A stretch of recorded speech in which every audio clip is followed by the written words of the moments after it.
Isang dalaga ang tinulungan ng binata mula sa nasusunog na barko hanggang sa mapadpad sila sa dalampasigan. Nawalan ng alaala ang dalaga kaya nagpakilala siyang nobyo nito. Eto pala ang magbibigay sa kanya ng anak. Ating alamin ang buong kwento. Uncle Kian, masayang salubong ni Trent sa kanya. Tumatakbo ito mula sa loob ng kabahayan. Umaalog ang fats nito sa tiyan maging sa pisngi. Isa si Trent sa quadruplets ng kanyang kuya Theo at dito niya ginugol ang libreng araw niya. Kapag walang pasok, tumatambay siya sa bahay para lang hindi bored. Mabilis na yumakap sa kanya ang 7 taong gulang na pamangkin. Hindi pa nakontento, nagpakarga pa sa kanya. Kamusta ka na Trent? Gigil niyang pinisil ang matambok nitong pisngi. Humagik-gik naman ang bata. Okay lang Uncle Kian. Nakipagkulitan nito sa kanya na pinisil din ang kanya magkabilang pisngi. Kung mag-asawa ka na kaya Kian para magkaanak ka na rin. Si Larian yun, nadat na nila ni Trent sa sala. Natawa lang siya sa sinabi ng babaeng una niyang minahal, subalit hindi naman siya ang tinitibok ng puso nito, kundi ang kanyang kuya Theo. Umiti siya rito. Wala hindi ko na yata makikilala ang babaeng katulad mo. Nagbibiro lang naman siya dahil matagal niya nang tanggap sa sarili ang kabiguan. Inirapan siya nito bilang tugon. Kunwari ka pa, balita ko may Vanessa ka na. Tukoy nito sa sekretary ni Theo. Ang lakas tuloy ng tawa niya. Wala naman kasi siyang pagtingin sa babaeng lihim na may pagtingin sa kanya. Ang hirap lang na kung sino pa yung gusto mo, yun pa ang may mahal ng iba. Uncle Kian! Kalaunan, magkakasunod na lumapit sa kanya ang 3 bata na nagmula sa taas na sina Seth, Jet at si Brent. Naguunahan sa kanyang yumakap ang mga ito. Close naman talaga sa kanya ang mga bata. Eto rin ang libangan niya kapag nagtutungo sa malaking bahay. Uncle, laro tayo ng basketball. Aya sa kanya ni Jet na sinang-ayunan naman ng 3 bata. Kaya hila-hila na siya ng mga ito palabas ng malawak na pinto. Mga bata, huwag pagurin si Uncle ha. May date pa mamaya yan. Naririnig niyang panudyo ni Larian sa kanya habang papasok sa komedor. Yes, Mami. Tugon ng 4. Tinawanan niya lang ang birong iyon ni Larian. Naaaliw naman siya sa pakikipaglaro sa mga bata. Katunayan, hindi niya namalayan ang paglipas ng oras. Masaya naman siya sa maghapon at doon na nga siya naghapunan kasabay ng buong pamilya ni Theo. Ang kaso, kapag umuwi naman siya sa bahay at nag-iisa, nararamdaman niya ang kalungkutan at kakulangan sa kanyang buhay. Anak, bigla na lang sumagi sa isip niyang magkaroon ng isang anak na magbibigay ng kulay sa kanyang buhay. Gusto niyang magkaanak tulad ni Theo. Nakikita niya kasi sa kapatid kung gaano ito kasaya sa tuwing uuwi ng bahay at pinagkakaguluhan ng 4. Nakakatuwa, ganoon na ganoon ang gusto niyang mangyari sa kanya. Hindi na siya nangangarap na mag-asawa. Ang nais na lang niya, magkaroon ng supling na magdadala ng pangalan niya at makakasama habang buhay. Tumuloy siya sa kanyang kwarto at kinuha ang laptop. Nag-umpisa siyang mag-research ng lugar kung saan siya pwedeng magbakasyon at makahanap ng babaeng pwedeng magbigay sa kanya ng isang anak. Hindi man niya alam kung anong ideya ang pumasok sa utak niya, pero gusto niya ring mag-unwind. Hanapin niya ang sarili kung saan nga ba siya magiging masaya, yung kukumpleto sa pagkatao niya. Ilang sandali pa, napangiti siya ng may napiling lugar na pwedeng maging destinasyon, isang malayong probinsya, bagaman masisiyahan siya. Matapos mag-impake ng maaga kinabukasan, nagpabook na siya ng flight patungo sa napiling lugar. Are you sure? But why you need to go on vacation? Tanong sa kanya ni Tito Derek matapos niyang magpaalam na magbabakasyon. Naghagilap pa siya ng idadahilan. Hindi naman kasi pwedeng sabihin ang totoong pakay niya sa pagbabakasyon. Sinabi na lang niya na gusto munang mag-unwind at ito na ang magpaalam sa kanyang kuya Theo. Tiyak magtataka ito kung bakit hindi siya dumadalo sa quadruplets. Pinayagan naman kaagad siya ni Tito Derek na magbakasyon, kaya nga paglipas lang ng 1 oras, tahimik na siyang nagbabiyahe patungong airport. 1 oras siyang nasa Himpapawid at pagbaba naman ng airport, sasakay ng barko 2.5 oras.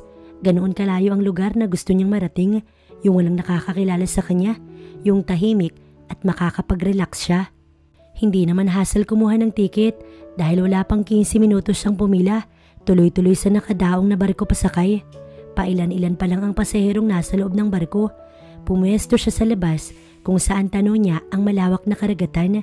Nililipad ng masarap na simoy ng hangin ang laylayan ng kanyang jacket, maging ang kanyang may kahabaang buhok. Nakasukbit lang sa kanyang likuran ng isang malaking backpack na naglalaman ng mga importanteng gamit. Nakasuot din siya ng dark shade, protection sa mata dahil sa tirik ng init ng araw. "Bitawan mo nga ako." Isang paus na boses ng babae ang narinig niya mula sa pinakadulo ng barko. Medyo kulot ang buhok na may pagkablande. Nalingunan niya itong mahigpit na hawak ng isang lalaki. Marahil ay boyfriend dito ng babaeng nagpupumiglas. Hula niya, nag-aaway ang dalawa. Hindi naman niya nais mga alam sa buhay ng iba, kaya pilit niyang inignora ang dalawang yun. Ibinalik niya ang atensyon sa karagatan at dinama ang masarap na simoy ng hangin. Kalaunan, pumasok ang dalawa sa loob ng isang cabin habang patuloy pa rin nagpupumiglas ang babae sa pagkakahawak ng lalaki. "Bitawan mo, sabi ako, Kuya Efren. Pabayaan mo na ako makaalis. Ayoko magpakasal kay Saul, mamamatay muna ako." Hiyaw ni Isa sa mukha ng kapatid matapos siyang ipasok sa loob ng cabin. Isang malakas sa sampal ang dumapo sa mukha ni Isa sa sinabi niyang yun, dahilan para pumutok ang labi nito. Napasigaw ang dalaga sa sakit habang sapo ang namanhid na pisngi. "Ako ang masusunod, Isa, at kapag sinabi ko magpapakasal ka kay Saul, magpapakasal ka." Hiyaw ng galit niyang kuya. Umiiling-iling si Isa habang sapo pa rin ang nasaktang pisngi. Parang tubig na bumulwak ang kanyang mga luha. Hindi niya alam kung bakit ito nangyayari sa kanya. Simula nang mamatay ang kanyang ama at mag-asawang muli ang kanyang ina, naging miserable na ang buhay niya kasama ang kanyang step-brother. Palibhasa hindi siya kadugo kaya ganito siya tratuhin ng kapatid. "Huwag kang lalabas rito hanggat hindi ko sinasabi." Duro nito sa kanya bago lumabas. Naiwan siya nag-iisip kung paano ito tatakasan. Hindi siya papayag na magtagumpay ito sa plano. Nang masigurong wala na ang kapatid, nagpalinga-linga siya. Pagtataguan niya ito, imposible mang matakasan ito sa loob ng barko. At least, makapagtago man lang siya hanggang sa daungan. Isang oras na ang nakalipas simula nang bumiyahe ang barko kung saan lulan si Kian. Nakakaramdam na siya ng pangangalay. Mahigit isang oras na kasi siyang nakatayo sa gilid ng barko. Kalaunan, napagpasyahan niyang tunguhin ang upper deck at doon niya gustong umupo habang tinatanaw pa din ang malawak na karagatan. Naupo siya sa railing habang dama ang malakas na hampas ng hangin. Lalo ata gumaan ang kanyang pakiramdam dahil napangiti siya. Para bang magbibigay sa kanya ng katiwasayan ng bakasyong yun. Kalaunan, naririnig niyang tumutunog ang kanyang cellphone. Tumatawag ang kapatid. "Kuya, sinabi sa akin ni Tito na nagpaalam ka sa kanyang magbabakasyon. Totoo ba yan?" Bungad nito, mahina siyang tumawa. "Actually kuya, nasa biyahe na ako." "Oh, talaga? Uncle Kian, pasalubong ha?" Singit ng isang boses sa kabilang linya. Si Jet yun. Kilala niya lahat ng boses ng mga pamangkin. Sa araw-araw ba naman niyang nakakasama ang mga ito? "Sure Jet, anong gusto mo?" Kausap naman niya rito. "Me too, Uncle Kian." Hindi pa man nakakasagot si Jet, sumingit na ang boses ni Brent. Nagsunod-sunod na ang boses ng dalawa pang bata at tuluyang nawala si Teo sa kabilang linya. Mukhang inagaw na ng apat ang cellphone. Natatawa lamang siya sa kakulitan ng mga ito. "Mga bata, tama na yan. Nakakaabala na kayo sa uncle nyo." Dinig niyang saway ni Larian. "Basta uncle, sa akin baseball ha." "Ha uncle, bye na." Humirit pa si Seth. Sa totoo lang, wala siyang gaanong matandaan sa mga gustong ipasalubong sa mga ito dahil sa ingay ng agawan sa kabilang linya ang higit niyang naririnig. Natatawa na lamang siya nang biglang nawala ang mga bata sa kabilang linya. Hindi nakakainip kausap ang apat, bagkus ay naaaliw siya. Matapos ilagay sa bulsa ang cellphone, binalik niya ulit sa karagatan ang kanyang paningin. Nang maya-maya, may narinig siyang hiyawan ng mga kababaihan at kabataan sa baba. Dagli siyang bumaba sa railing ng barko nang makarinig ng malakas na pagsabog. Saglit siyang napatulala at nang makabawi, daling tumakbo pababa ng hagdan. Nasa pangatlong palapag ang pagsabog kung saan mas maraming pasahero. Nakita niya ang nagkakagulong mga tao, nagiiyakan ng mga kabataan, hindi malaman kung saan pupunta. Hindi pa man siya gaanong nakakalapit, muli na namang may sumabog sa hindi niya alam na dahilan. Lalong nagpanik ang mga tao. Inutusan na lahat ng mga pasahero na bumaba ng barko sa pangalawang palapag, ngunit naulit na muli ang pagsabog. Hindi na magkanda o gaga ang mga pasahero pababa ng hagdan at halos magtulakan. Nakakarindi ang mga hiyawan. Ang pagsabog na iyon ay nagsimula kay Isa. Pilit nitong gustong takasan ng kapatid kaya nang masigurong wala na ito sa loob ng cabin ay dagli siyang tumakbo palabas at nagsuot kung saan. Humalo siya sa karamihan ng mga tao. Wala pang isang oras, tanaw niya nang hinahanap siya. Isa, lumabas ka kung hindi, pasasabugin ko yung barkong to.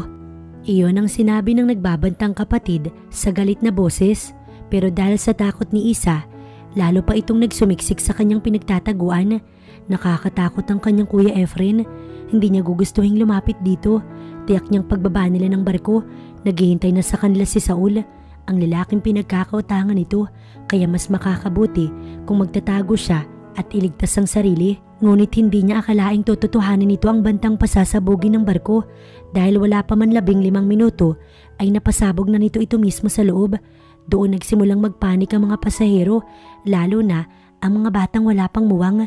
Nasundan pa iyon ng pagsabog, hindi lang isa, kundi sunod-sunod na labis niyang ikinabahala dahil lalong nagkagulo ang mga tao. Hindi niya alam kung saan siya tatakbo, wala silang matatakasan. Nababalo na talaga ang kapatid niya. Idadamay pa nito ang mga inosenteng tao. Sana pala, nasa Maynila pa lang sila, tinakasan niya na ito. Nanakbo na rin siya pababa kasabay ang maraming pasahero, pero sa huli ay nagpasabog na naman ang kanyang kuya na sa pangalawang palapag ng barko. Lalong natakot ang mga tao, maging ang crew ng barko tumawag na ng tulong para sa kaligtasan ng mga pasahero. Itigil mo yung ginagawa mo. Isang matapang na boses ng lalaki ang narinig niya na nakaharap ito sa kapatid niya at galit na galit. Hindi mo ba alam na dinadami mo yung mga inosenteng tao? Kapag lumubog ang barko, hindi lang ikaw ang mamamatay. Galit na sigaw ng matapang na lalaki. Napakurap-kurap siya habang sinisino ang lalaking nais kumalaban sa kuya niya. Isang matangkad at matikas na lalaki na kasuot ng white shirt at pinatungan ng jacket at may backpack sa likod. Naka-jeans ito at nakasuot ng itim na sapatos. Sa tansya niya, naglalaro sa 30 yung edad nito. Ang lakas ng loob mong pakailaman ako. Galit na sinugod ito ng kuya niya at pinagsusuntok. Mabilis namang nakailag ang lalaki at sinigundahan ng suntok ang kapatid niya sa muka.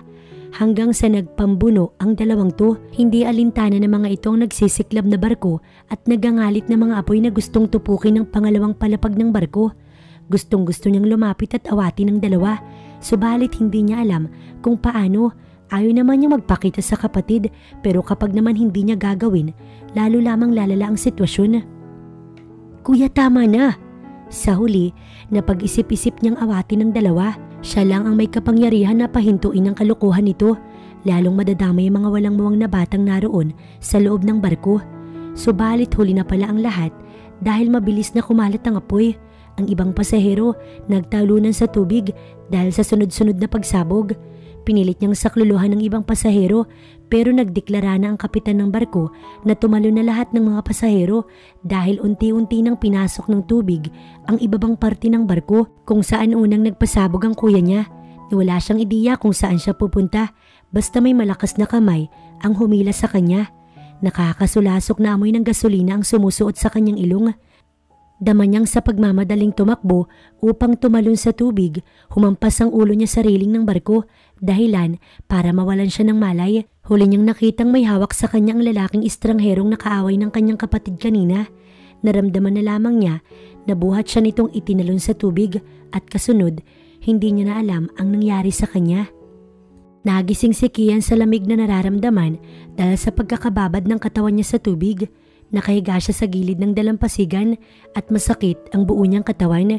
May paso din siya sa kanyang kaliwang balikat. Pilit siyang tumayo sa kabila ng pananakit ng katawan at hinagilap ng kanyang mga mata sa kadiliman ng gabi ang babaeng kasama. Mabuti na lang at may buwan kaya nakatulong yun upang madali siya sa paghahanap sa kasama. Tulong! Tulungan niyo ko! Paos na sigaw ng isang boses na babae sa hindi kalayuan. Nagmamadali siyang kumaripas ng takbo palapit sa pinagmulan ng boses. Malayo pa, kita niya na ang isang babaeng mahaba ang buhok na mabagal na naglalakad sa gilid ng dalampasigan. Paika-ika ito, basang-basa at nakahawak sa ulo. Okay ka lang? Agaw pansin niya sa babae habang mabilis na tumatakbo papalapit dito. Napansin naman kagad siya nito nang tuluyan siyang makalapit. Inaaninag nito sa ilalim ng buwan ang mukha niya. Mabilis niya itong inalalayan ng mapaluhod sa buhanginan dahil sa panghihina habang hawak pa rin ang ulo. Pigil niya ito sa bewang at hawak sa isang braso. Tsaka lang niya napansing may dugo mula sa noo nito. Lalo siyang nag-alala nang makapa itong nilalagnat. "Huwag mo kong iiwan." Nangihina nitong usal na nagmamakaawa bago kumapit sa kanyang leeg ang dalawang braso. Inaaninag nito ang mukha niya sa dilim. Namumungay ang mga mata ng babae habang nakatitig sa kanya. "Nilalamig ako." Saad pa nito, dama nga niya ang panginginig ng babae. Agad niya itong binuhat patungo sa pangpang. Nasa estrangherong isla sila, ni walang kabahayan, tanging pagaspas ng alon ang kanilang naririnig. Maaring dito sila dinala ng alon kanina. Natatandaan niyang malayo na ang nalalangoy niya nang mabitiwan ito marahil sa matinding pagod sa paglangoy. Ilang oras din silang nagpalutang-lutang na wala itong malay. Kundi pa siya nawala ng malay, wala siyang balak bitiwan ng babae at laking pasasalamat na lang niya at buhay pa nga ito. Nang mailapag, dali-dali niyang hinubad ang jacket at pinunit ang lilayan ng kanyang shirt tsaka itinali sa sugat nitong nasa noo. At bagaman basa ang jacket, ikinumot niya rin sa babae dahil nanginginig ito sa lamig lalo pa at malakas ang hangin. Pero nanatili itong nanginginig sa lamig. Hindi niya malaman ang gagawin na tinanggal ang ginawang kumot sa babae tsaka pinigaan. Sa muli, kinumot na naman. Habang nanatili siyang nakatitig dito, kalaunan, naisip niya itong yakapin dahil patuloy pa rin itong nanginginig. Nagbaka sakali lang naman siyang mabawasan ng lamig na nararamdaman ito. Wala na siyang choice kundi gawin yun. Hindi niya na namalayang nakatulog na siya. Kinabukasan, nagising si Isa na may mabigat na bisig na nakayapos sa kanya. Maliban doon, masakit din ang sikat ng araw na tumatama sa balat niya. Dahan-dahan niyang iminulat ang kanyang mga mata. Nakakasilaw ang liwanag ang sumabog sa kanyang paningin. Nakahiga siya sa braso ng isang hindi kilalang lalaki at nakahiga din ito sa buhanginan tulad niya. Nakaharap sa kanyang lalaki habang tulog na tulog. Agad siyang bumangon at kinapa ang sarili. Baka kasi nagahasa na siya nito, pero maliban sa sugat niya sa ulo, wala nang iba pang masakit sa kanya. Ibig sabihin, gentleman ang lalaking to dahil dito napatitig siya sa katabi. In fairness, ang gwapo niya.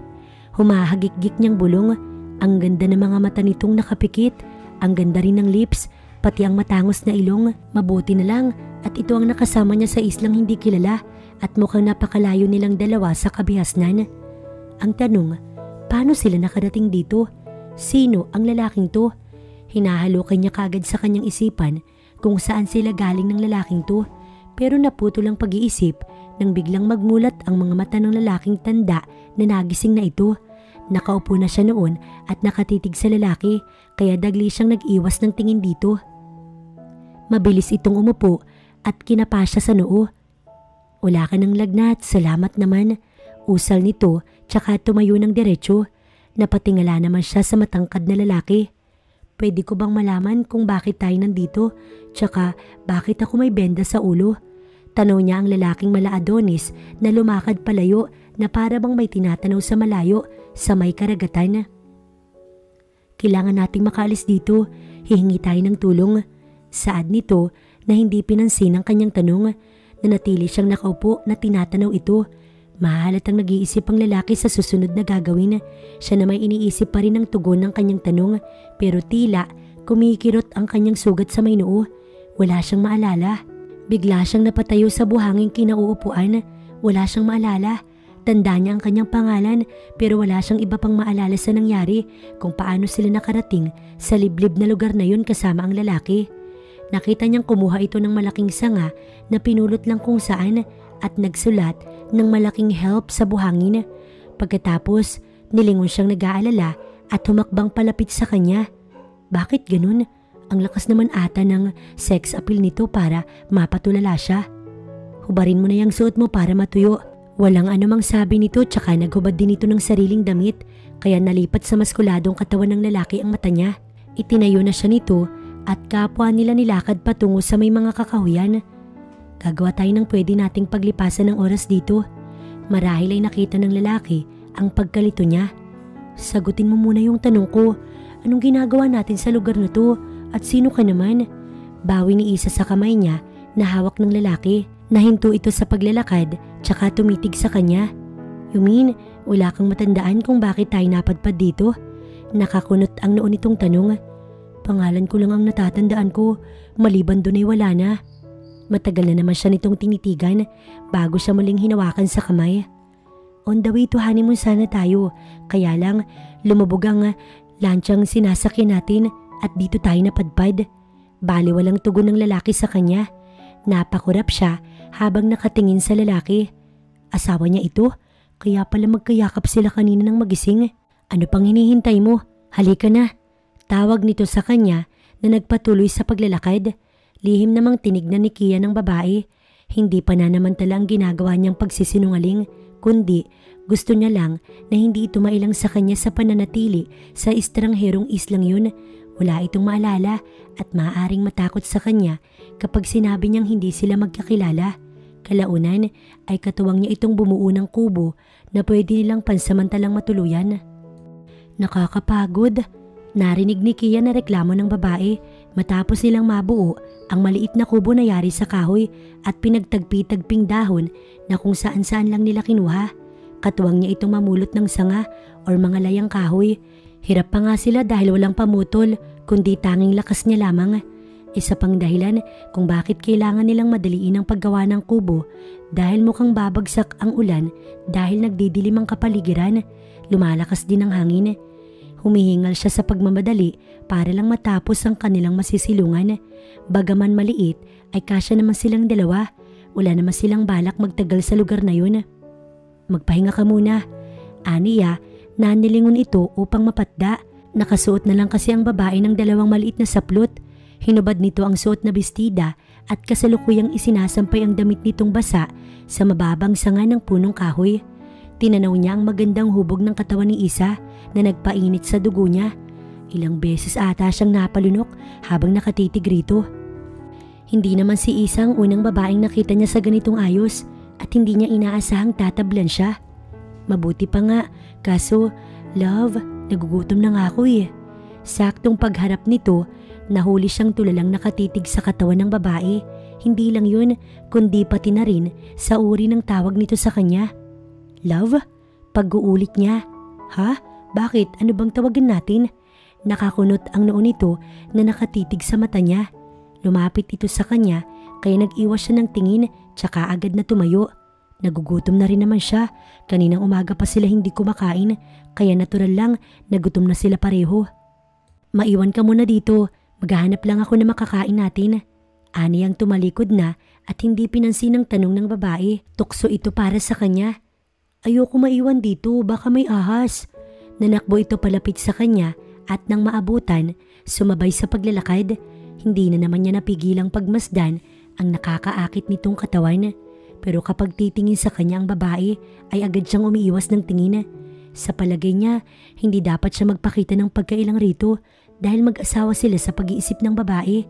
Maaring makahalata ito, dapat siyang kumilos ng natural.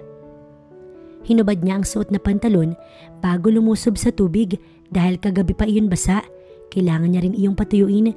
Pinatong niya muna sa ibabaw ng bato at naiwan ang suot niyang boxer short. Nahuli niya pang napatitig sa bagay na iyon sa kanya ang mapanood yung mga mata ng babae. Isiniwalang bahala niya iyon tsaka lumusob ng tubig. Dito ka lang, ang sabi niya. Wala pang isang oras, nakahuli siya ng malaking isda. Kita niya ang paghanga sa mga mata ni Isa habang umaahon siya ng dagat. Wow, love! Ang galing mo naman! Ani mong batang pumapalakpak ang babae. Nginitian niya lamang ito, tsaka sabay silang bumalik sa kubo. Gumawa siya ng siga sa pamamagitan ng mga layang sanga. Pasalamat siyang hindi natuloy ang nagbabadyang ulan hanggang sa nakapagluto siya. Habang si Isa naman, nakatanaw lamang sa kanya. Nakaupo ito sa harapan niya at nasisilip niya ang bukana ng kalangitan. Love, paano tayo nagkakilala bago tayo ikinasal? Habang abala siya sa pag-iihaw, kalaunan ay tanong nito na nakangiti. Kung kanina'y mababanaag niyang malaki nitong pag-aalala na nasa isla sila at hindi alam kung hanggang kailan na mamamalagi dun, ngayon ay tila nawala na ang pag-aalala nito base na rin sa nakikita niyang ngiti sa mga labi nito. Nag-isip na naman siya ng isasagot dito. Mukhang madadagdagan na naman ang pagsisinungaling niya sa babae. Magkaibigan tayo until we end up dating. Sobrang gwapo ko, na-in love ka sa akin. 3 taon tayong mag-on bago tayo nagpasyang magpakasal. Paliwanag niya rito. Siyempre, kasinungalingan yun. Ano bang alam niya sa babae? Pero napahagik-gik ito sa sinabi niya na tila ba tuwang-tuwa. Talaga ba? Ako ang naunang ma-in-love sa'yo? Baka ikaw? Inirapan siya ng babae at hindi sinasadyang napangiti. Tingin niya, lalo itong gumaganda. Hindi na lang niya pinansin ang sinabi nito. Mukhang mahihirapan siyang magpaliwanag sa bawat tanong ni Isa. Lalo at hindi siya manghuhula upang malaman ang nakaraan ng babae. Gusto niya bago bumalik yung alaala nito, makasurvive sila sa islang iyon. Ibinalik na lang niya ang atensyon sa inihaw na isda upang makakain na sila pareho. Mabuti na lang at wala siyang nakikitang kaartihan sa babae.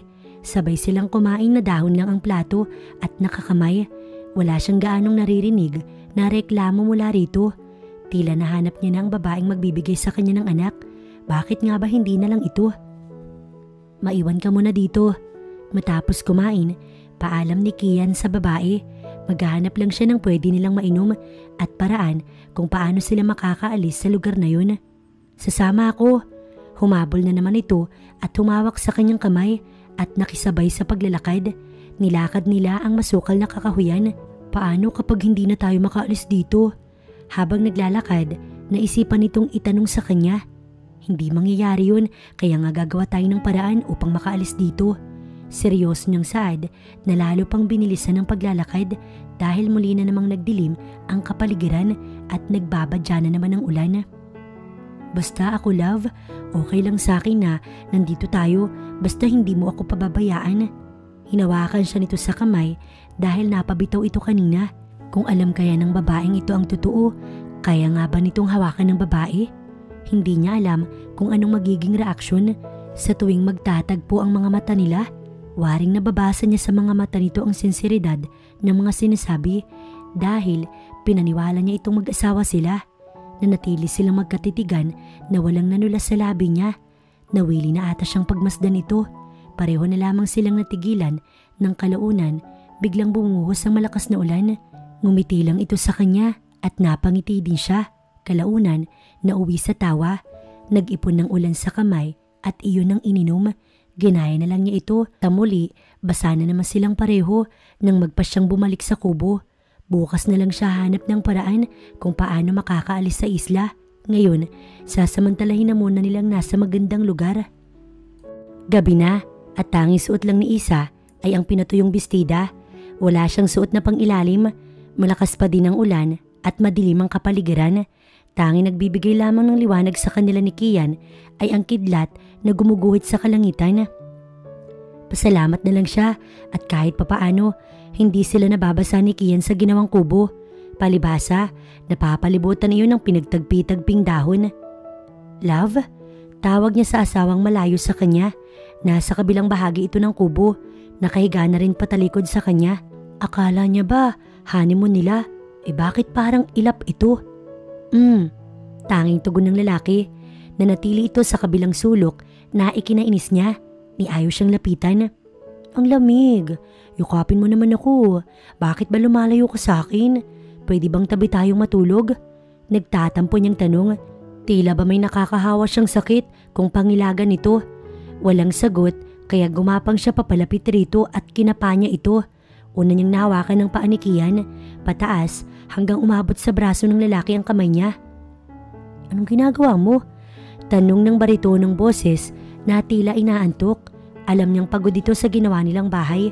Wala itong suot na damit at walang kahit na ano dahil nabasa lahat yun sa ulan at may pilyang pumasok sa kanyang isipan. Wala lang, pwede bang tumabi sa'yo? Pilya niyang tanong. Narinig niyang nagmura ito nang gumapang ang kamay sa bahaging gustong marating ng palad niya. Ano namang masama, asawa niya naman ito. Ang kaso, parang nagalit ata. Napahagikgik siya sa kapilyahang ginawa. Sana nga lang nakikita niya ngayon ang reaksyon ni Kian. Sorry, hindi ko sadya. Kunwari ay sabi niya. Tabi kasi tayo, yakapin mo ko. Dagdag pa niyang naglalambing. Hindi niya maintindihan kung bakit ayaw nitong magsalita simula kanina pa nang magbihis siya mismo sa harapan nito. Wala naman sigurong masama kung makita lahat ni Kian ang sa kanya. Kasal na sila. Ano pa bang dapat niyang itago rito? Kusa na lang siyang yumakap sa asawa kahit na walang tugon mula rito. Mukhang napilitan naman itong niyakap siya. Natatakot kasi talaga siya sa dilim. Iisipin pa lang niyang nasa lugar silang tangi sila lang ay kinikilabutan na siya. Kalaunan, narinig na lang niyang naghihilik na ng mahina ang asawa. Tama bang tulugan siya nito? Minabuti na lang niyang matulog na rin. Total, panatag siyang nakayakap rito. Kinaumagahan, wala na siyang katabi ng magising. Maayos siyang nakahiga. Kinumutan pa siya nito ng jacket. Nakangiti pa siyang bumangon pero napatigil na dinama ang ulo ng bigla iyong kumirot. Matinding kirot at tila may kung anong balintataw na pumasok sa utak niya na malakas na pagsabog. Napapikit siya ng mariin upang supili ng kirot na gumuhit sa kanyang ulo. Okay naman kanina ang sugat niya. Katunayan, tinanggal niya na ang benda. Ang ikinababahala niya ay ang balintataw na malakas na pagsabog sa pumasok sa kanyang isipan. Siguro, yun ang lansyang sinakay nilang mag-asawa na sumabog. Marahan siyang bumangon nang maya-maya kumalma ang pagkirot ng kanyang ulo. Hinagilap niya ng mga mata si Kian pero wala ito. Natakot siya bigla sa pag-aalalang iniwan na siya ng asawa. Pero napanatag naman siya nang makitang nakasampay ang pantalon nito sa isang kahoy. Naglakad-lakad siya upang hanapin ang asawa. San kaya ito naroon? Love! Tawag niya sa lalaki habang tinutumbok ang daang pinanggalingan nila kahapon. Hindi niya na maalalang magsuot na muna ng pangilalim basta gusto niya nang makita si Kian. Walang sagot mula sa pagtawag niya kaya muli na naman siyang sumigaw. Naging mabilis ang hakbang niya nang mapatili dahil sa malaking ahas na nagbabaybay sa malaking sanga mismo sa tapat niya. Sa lakas ng tili niya, napalinga ang ahas. Umangat ang ulo nito na tila siya'y tinignan. Lumapad pa ang leeg at ang nakakakilabot, bahagyang bumuka ang bibig ng malaking ahas. Nanigas siya sa kinatatayuan ni walang kakilos-kilos dahil pakiramdam niya, maling galaw niya lang, hindi siya nito sasantuhin. Sa matinding takot nga, parang maiihi na siya. Bahagya siyang napaatras nang marahang gumapang ang malaking ahas palapit sa kanya. Parang gusto niya ng takasan ng ulirat dahil sa matinding takot. Umuusal na siya ng panalangin na sana dumating si Kian at siya'y iligtas. Hindi naman siya nabigo dahil wala pang isang minuto ay may matulis na bagay ang lumipad patungo sa ahas na unti-unti nang nakalapit sa kanya. Nanlaki na lang ang mata niya nang makitang nakabaon na yung ulo nito at nangingisay ang katawan. Tsaka pa siya nakahinga ng maluwag habang dama ang matinding kaba. Nalingon niya si Kian na seryosong nakatingin sa kanya. Wala akong sinabing umalis ka sa kubo. Ano bang ginagawa mo dito sa kakahuyan? Nagsusupla doon itong tanong. Nilapitan siya at hinila na pabalik sa kanyang pinanggalingan. Kaya lang naman ako nakarating dito dahil hinahanap kita. Nakanguso niyang tugon habang nakatingin sa 6 na tipak nitong nasa tiyan. Ang hat ng asawa niya. Gusto niya tuloy maglaway. Legit yung kilig na nararamdaman niya ngayon. Dagdagan pang naka-boxer short lang ito kung saan makikita ang kabuuan ng kakisigan ni Kian. Gusto niyang pisilin ang maumbok nitong yun. Basta yun na yun. Sa susunod, wag kang mangangas na pumarito sa kagubatan, lalo na kapag wala ako. Delikado rito. Saway na lang nito sa kanya na nag-iwas ng tingin. San ka ba kasi galing? Paggising ko'y wala ka na. Pagmamaktol niya. Naghahanap ako ng makakain mo paggising. Maliban doon, gusto kong gumawa ng balsa para makaalis na tayo rito.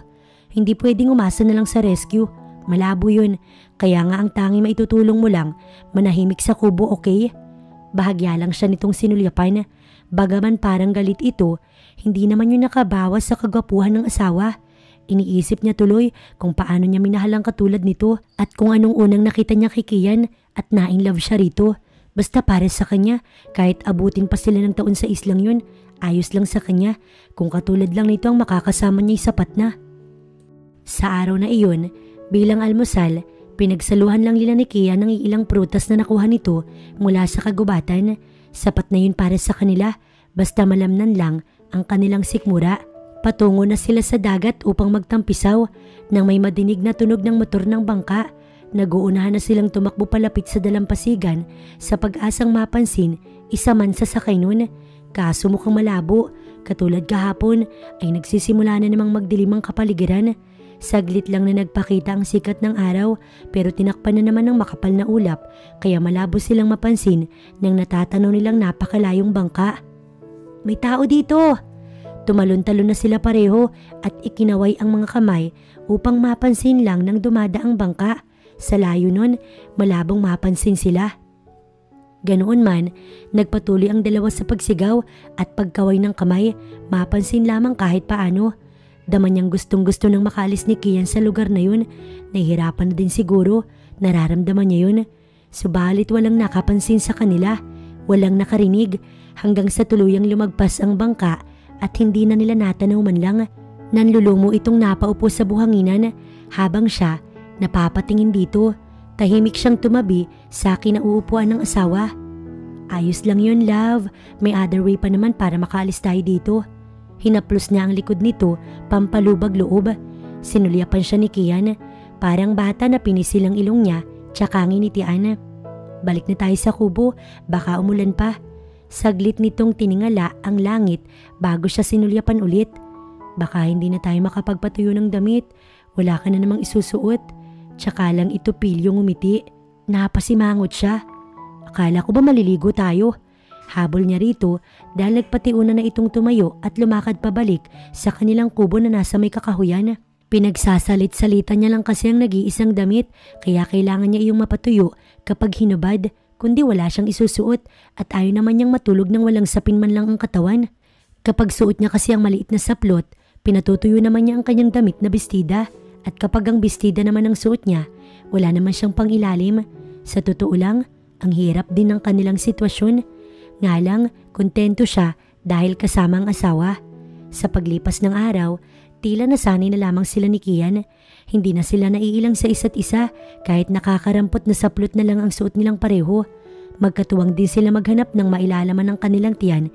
Mairaos lang ang maghapon. Kung minsan ay wala at tinitiis na lang nila ang gutom. Magkasama sila sa hirap sa loob ng isla. Yun naman talaga dapat ang mag-asawa. Walang susuko.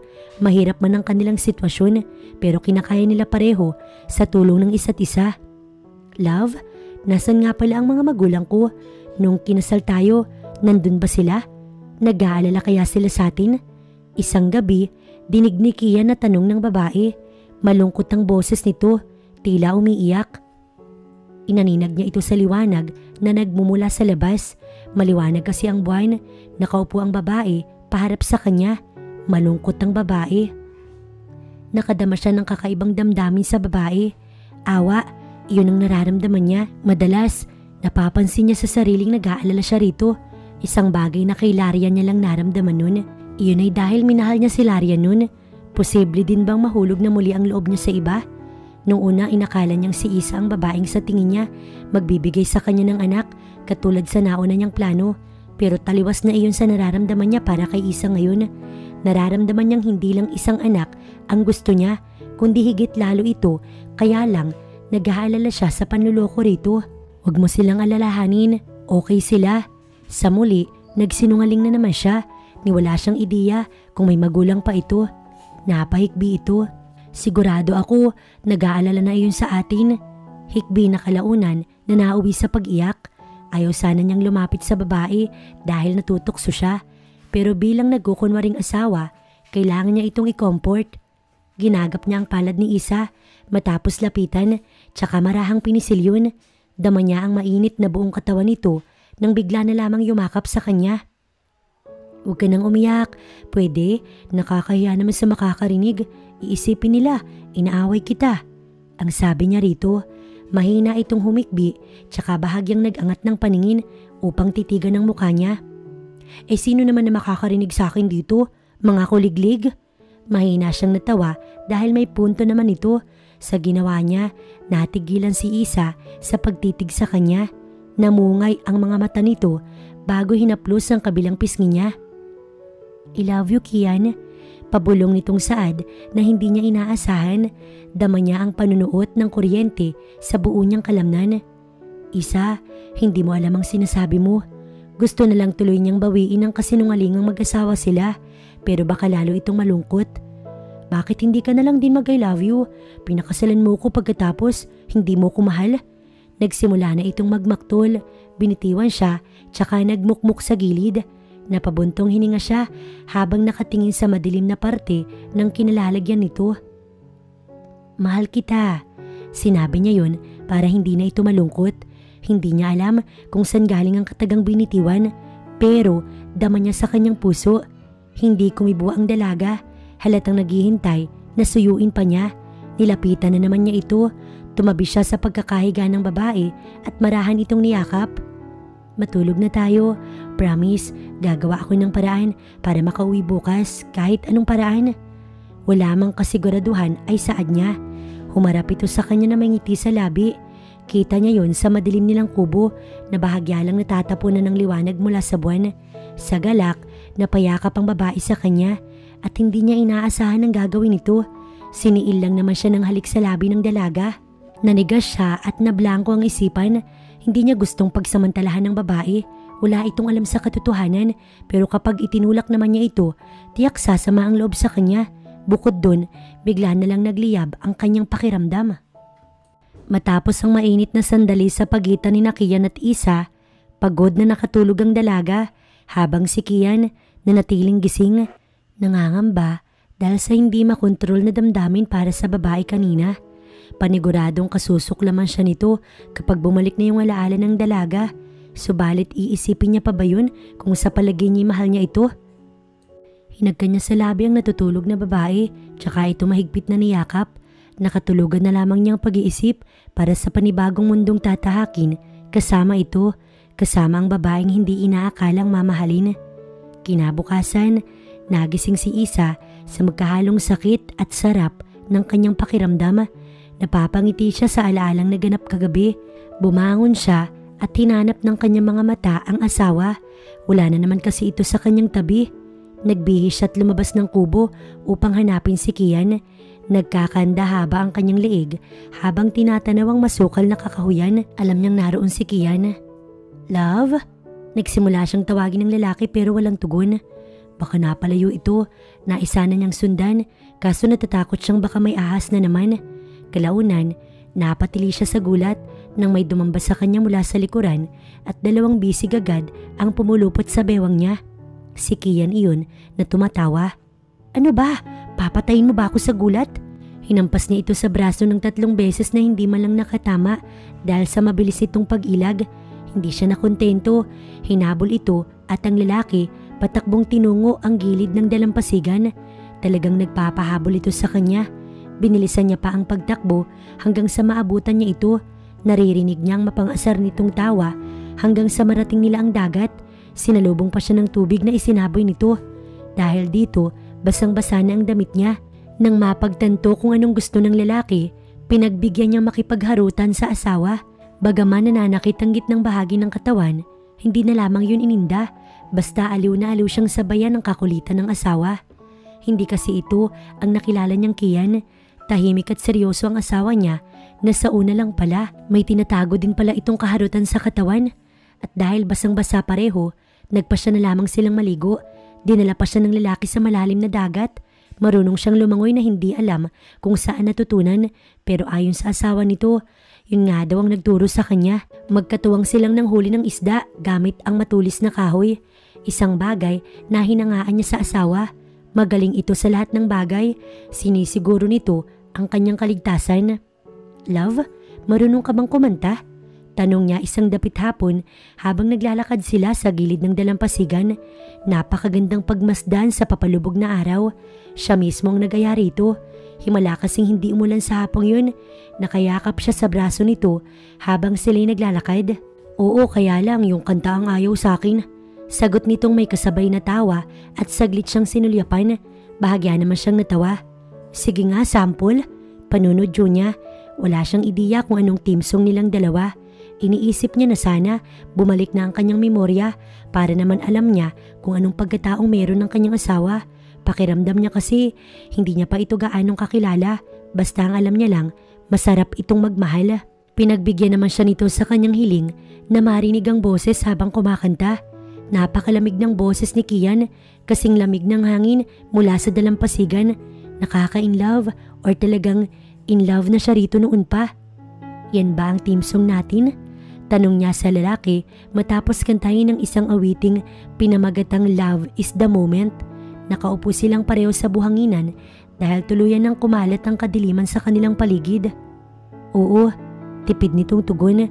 Tiningala niya ito ngunit hindi niya inaasahan na mga labi ng asawa ang bubungad sa kanya. Ginawaran siya nito ng isang matamis na halik sa labi kasabay ang pagpulupot ng bisig nito sa kanyang bewang. Ang halik na yun naging mas mapusok na tila ba may gustong maabot. Kapwa sila humihingal nang maghiwalay ang kanilang mga labi pero saglit lamang yun dahil muli siyang sinunggaban ng halik ni Kian sa labi. Sa pagkakataong yun, napahawak na siya sa braso ng asawa. Hindi niya na namalayang naihiga na siya nito sa buhanginan habang naririnig niya ang sarili sa mahihinang halinghing nang magsimulang sambahin ni Kian ang buo niyang katawan. Kalaunan, sinasabayan na ng marahas nitong kilos sa kanyang ibabaw ang bawat paghampas ng alon sa dalampasigan. Tila naging awitin ng kapwa-ingay na nagmumula sa kanilang lalamunan nang marating nilang sabayang dulo. Saksi ang magandang islang yun sa kanilang pagmamahalan. Sa pagod matapos ang masarap na sandali, doon na rin sila nagpalipas ng gabi. Kinaumagahan, paggising, naramdaman niya ang mainit na titig ng asawa sa kanya. Himalang hindi siya nito iniwan hanggang sa magising siya. Nginitian niya ito at hinaplos ang mukha nito, ang mukhang yun na hindi nakakasawang pagmasdan. I love you, ang sabi ng lalaki sa kanya. Mukhang ngayon niya lang ata narinig muli ang katagang yun. Naiiyak siyang yumakap sa asawa. Hindi niya sigurado kung makakaligtas pa sila or hanggang kailan nila kakayanin ang mahirap na buhay sa isla. Pero kakayanin niya basta kasama lamang ito kahit na dito na sila tumanda. Kusa niyang idinampi ang labi sa asawa upang ito ay hagkan. Mahal na mahal kita, Kian. Tinaas niya ang kanyang isang kamay bilang panunumpa. Kinuha iyon ng lalaki at hinagkan. Walang namutawi na kahit anong salita mula rito na siniil siya ng halik sa labi. Sa muli, inangkin siya nito mismo sa lugar na yun. Ang nais ni Kian, makabuo sila ni Isa ng supling bago pa man makabalik sa kanyang pinanggalingan. Nang sa gayon, wala na itong magagawa kundi pakasalan siya. Kapag bumalik na ang alaala nito, alam niyang mawawala ang babae. Pero dahil may anak sila, hindi siya nito basta maiiwan. Naging mas mapusok siya sa babae at walang araw na hindi niya ito inaangkin. At dahil sila lang naman dalawa ni Isa sa isla, nagagawa niya lahat ng kung anong gusto nilang gawin. Malaya niya itong naangkin sa kahit anong oras na gustuhin niya at pakiramdam niya habang tumatagal, hindi niya na kaya pang mabuhay na wala ito sa tabi niya. Boss, hinalugog na namin ang lahat ng islang kalapit kung saan lumubog ang barko pero wala ang kapatid niyo. Ani Kabir sa lalaki na kaupo sa loob ng yate. Ang lalaking ito walang iba kundi si Efren na kapatid ni Isa. Magtatatlong linggo nang pinapahanap ni Efren ng nakababatang kapatid at magpahanggang ngayon wala pa ring balita. Matapos ang trahedyang pagsabog ng barko, wala nang natagpo ang bangkay ni Isa kaya batid niyang buhay pa ito at hindi siya titigil hanggat hindi nakikita ang babae. Kailangan matuloy ang kasunduan nila ni Saul, kailangang matuloy ang kasal dahil ito ang kabayaran sa malaking utang niya sa lalaki. Walang tugon na tumayo mula sa kinauupuan si Efren, tsaka tinungo ang upper deck ng yate. Nakasunod naman si Kabir sa amo, bit-bit ang isang telescope. Nang marating ang pinakataas na parte ng yate, tinanaw ni Efren ang malawak na karagatan. Wari may hinahanap sa dako pa roon. Nang magsawa, inilahad ang isang kamay. Alerto naman si Kabir na inabot ang hawak na teleskopyo sa amo. May nakikita ko maliit na isla malapit dito. Na-check nyo na ba kung may taong napadpad dyan sa lugar na yan? Habang tinatanaw ang maliit at hindi pamilyar na isla, tanong ni Efren kay Kabir. Iniabot nito ang teleskopyo kay Kabir para makita ng lalaki ang islang tinutukoy niya. Hindi pa, boss, pero tingin ko naman, imposibleng dyan napadpad si Isa. Isolated na yung islang yan, baka nga maraming halimaw dyan. Natatakot nitong Saad habang tinatanaw ang tinutukoy niyang lugar. Nainis siya at mahina itong binigwasan. Di ba sinabi ko sa inyo na halughugin lahat ng isla? Wala akong pakialam kung kainin ka ng halimaw dyan. Basta puntahan nyo ngayon din. Inis na Saad ni Efren kay Kabir. Nagkamot ito sa ulo tsaka binaba ang teleskopyo na inabot sa kanya. Tatawagin ko lang si June at Pad, tsaka ito bumaba na. Di mo ko matataguan, Isa. Nagngingit-ngit niyang bulong. Alam niyang wala na itong balak pang bumalik sa kanya, lalo at may lalaking tumulong dito bago lumubog ang barkong sinasakyan nila.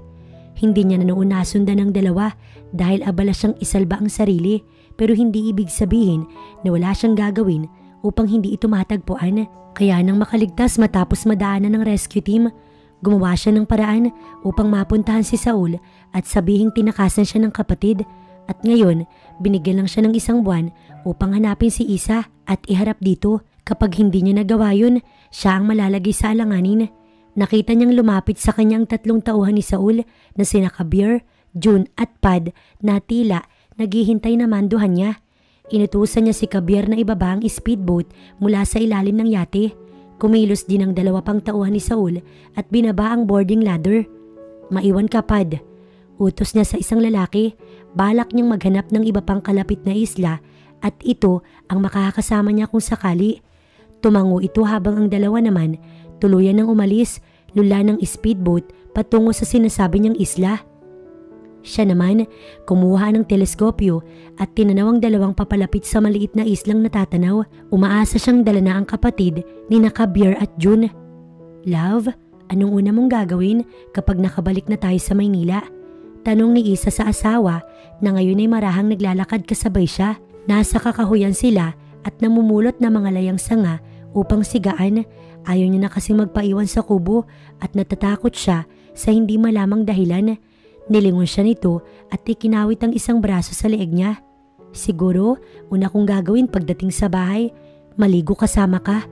Pili ang saad ng lalaki habang may ngisi sa labi. Pinagdikit nito ang noo nilang 2 tsaka inangkin ang kanyang labi. Hayun na naman ang mapanukso nitong halik na hindi niya kayang tanggihan. Ganoon man, nagawa niya itong itulak.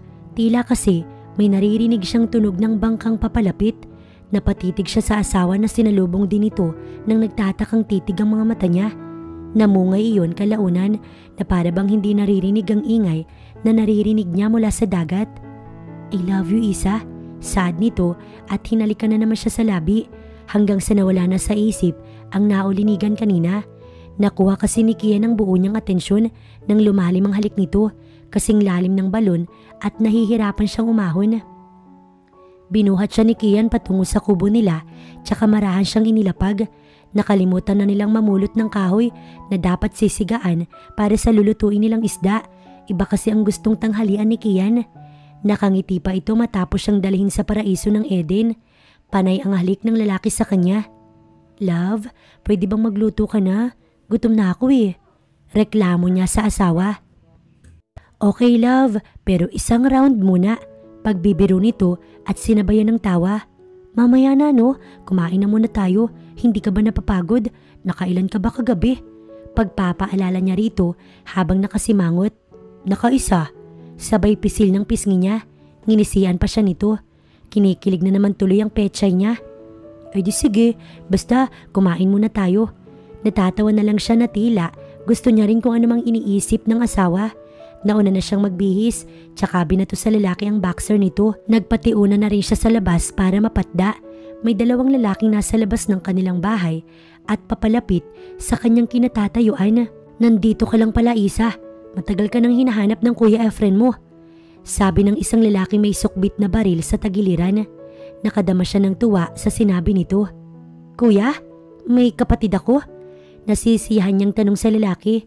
Ngayon pa lang, gusto niya nang magpasalamat. Sa sinabi niya, nagkatinginan ng 2, nag-usap sa pamamagitan ng mga mata. Oo, Isa, kuya mo. Alam mo bang nalulungkot siya sa 3 linggong hindi kanya nakita dahil sa pagsabog ng barko? Paliwanag ng lalaki habang nakangiti. Lalo siyang nabuhayan ng pag-asa. Pero bakit ganun?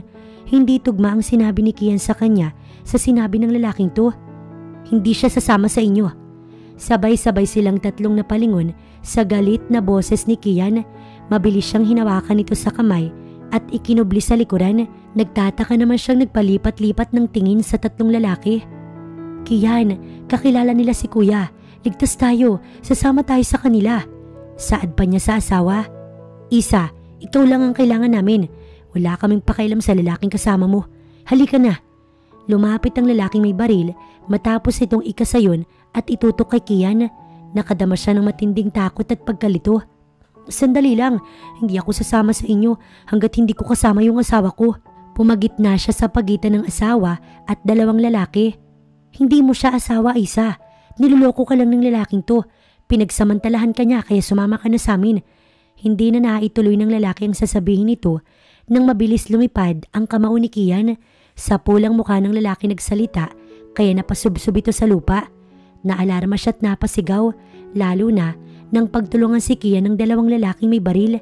Hindi niya alam kung paano aawatin ng mga ito. Ganoon na lamang ang paggilalas niya nang bumunot ng baril ang isa pang lalaki at pinaputukan si Kian. Mabilis na nakailag si Kian nang siya'y barilin ng isang hindi kilalang lalaki. Dali-daling pumulot ng mahabang kahoy at hinampas ang lalaki sa kamay upang tumilapon ang hawak nitong baril.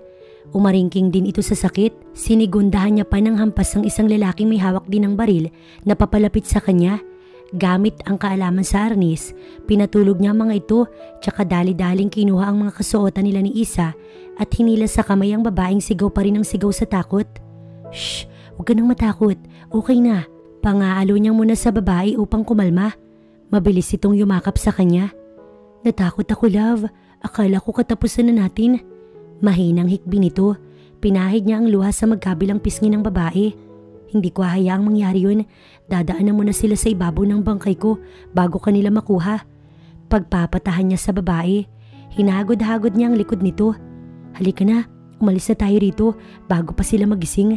Tuko niya sa dalawang tulog na nakahandusay. Tumango na ito, bagaman mababakas pa rin ang takot sa mga mata, ay magkapanabay silang tumakbo patungo sa dagat na nilisan ng kubo na nagsilbing silungan nila sa mahigit isang buwan. Mabilis niyang pinasibad ang speedboat na nakahimpil sa gilid ng dalampasigan matapos niyang alalayang sumakay ang babae. Ngayong ligtas na sila sa isla, hindi niya alam kung saan sila dadalhin ng kapalaran kasama si Isa or hanggang kailan siya magkukunwaring asawa nito, pero hindi niya isusuko ang babae sa masama nitong kapatid. Alam niya kung gaano kasama ang lalaking yun kahit hindi niya nauunawaan ang punot dulo ng lahat kung bakit ito gustong saktan si Isa. Walang matino ang pag-iisip na idadamay ang mga inosenteng tao, masunod lamang nito ang gusto. Boss, nakatakas si Isa kasama ng isang lalaki. Pagsusumbong ni Javier nang siya ay magising, mahilo-hilo pa nga siya sa ginawa sa kanya ng lalaki kanina. Kausap niya ngayon ang amo sa radyo. Bullshit, mga wala kayong kwenta. Dalawa na nga kayo laban sa Isa, bakit hindi nyo binaril? Nanggagalaiti ang boses ni Efren sa kabilang linya. Boss, yun na nga ang ginawa namin ni June, kaso magaling umilag. Tsaka boss, may amnesia ang kapatid nyo. Ang alam niya, asawa niya ang lalaking kasama rito at hindi niya kayo maalala. Pagbabalita ni Javier kay Efren, saglit na natigilan si Efren. Sinasabi na nga ba niya na kasama nito ang lalaking yun? Kung totoong walang maalala si Isa, malaking bagay yun sa kanya. Madali niyang mapapaniwala ang kapatid na maganda ang kanyang intensyon upang kunin ito sa lalaking yun. Sige na, ako nang bahala. Bumalik na kayo rito. Utos ni Efren sa lalaki. Boss, wala kaming sasakyan. Tinangay ng kapatid niyo. Muli na namang napamura ang lalaki sa kabilang linya, pero wala din itong nagawa kundi sunduin sa isla ang dalawang tauhan. Habang sina Kian at Isa naman, sakay na ng isang malaking lancha na mga rescue team pabalik sa daungan ng barko matapos silang madaan ang sakay ng speedboat. Sinagot na rin ng mga ito ang gastos nila pabalik ng Maynila hanggang sa makarating sila sa kanyang kondo. Bagaman napakahirap ng pinagdaanan nila sa isla, walang pinagsisisihan si Kian dahil nakilala niya ang babaeng muling magpapatibok ng kanyang puso. Wow, love! Dito tayo titira? Excited at inosenteng tanong ni Isa sa kanya, saktong pagpasok nila sa loob ng bahay niya habang inililibot ang paningin. Mahina siyang natawa habang marahan itong nilalapitan. Hindi pa sila ligtas mula sa kuya nito kaya hindi siya dapat makampante. Mas dapat siyang maging tuso sa lalaking yun at siguraduhin ang tungkol sa kanila ni Isa.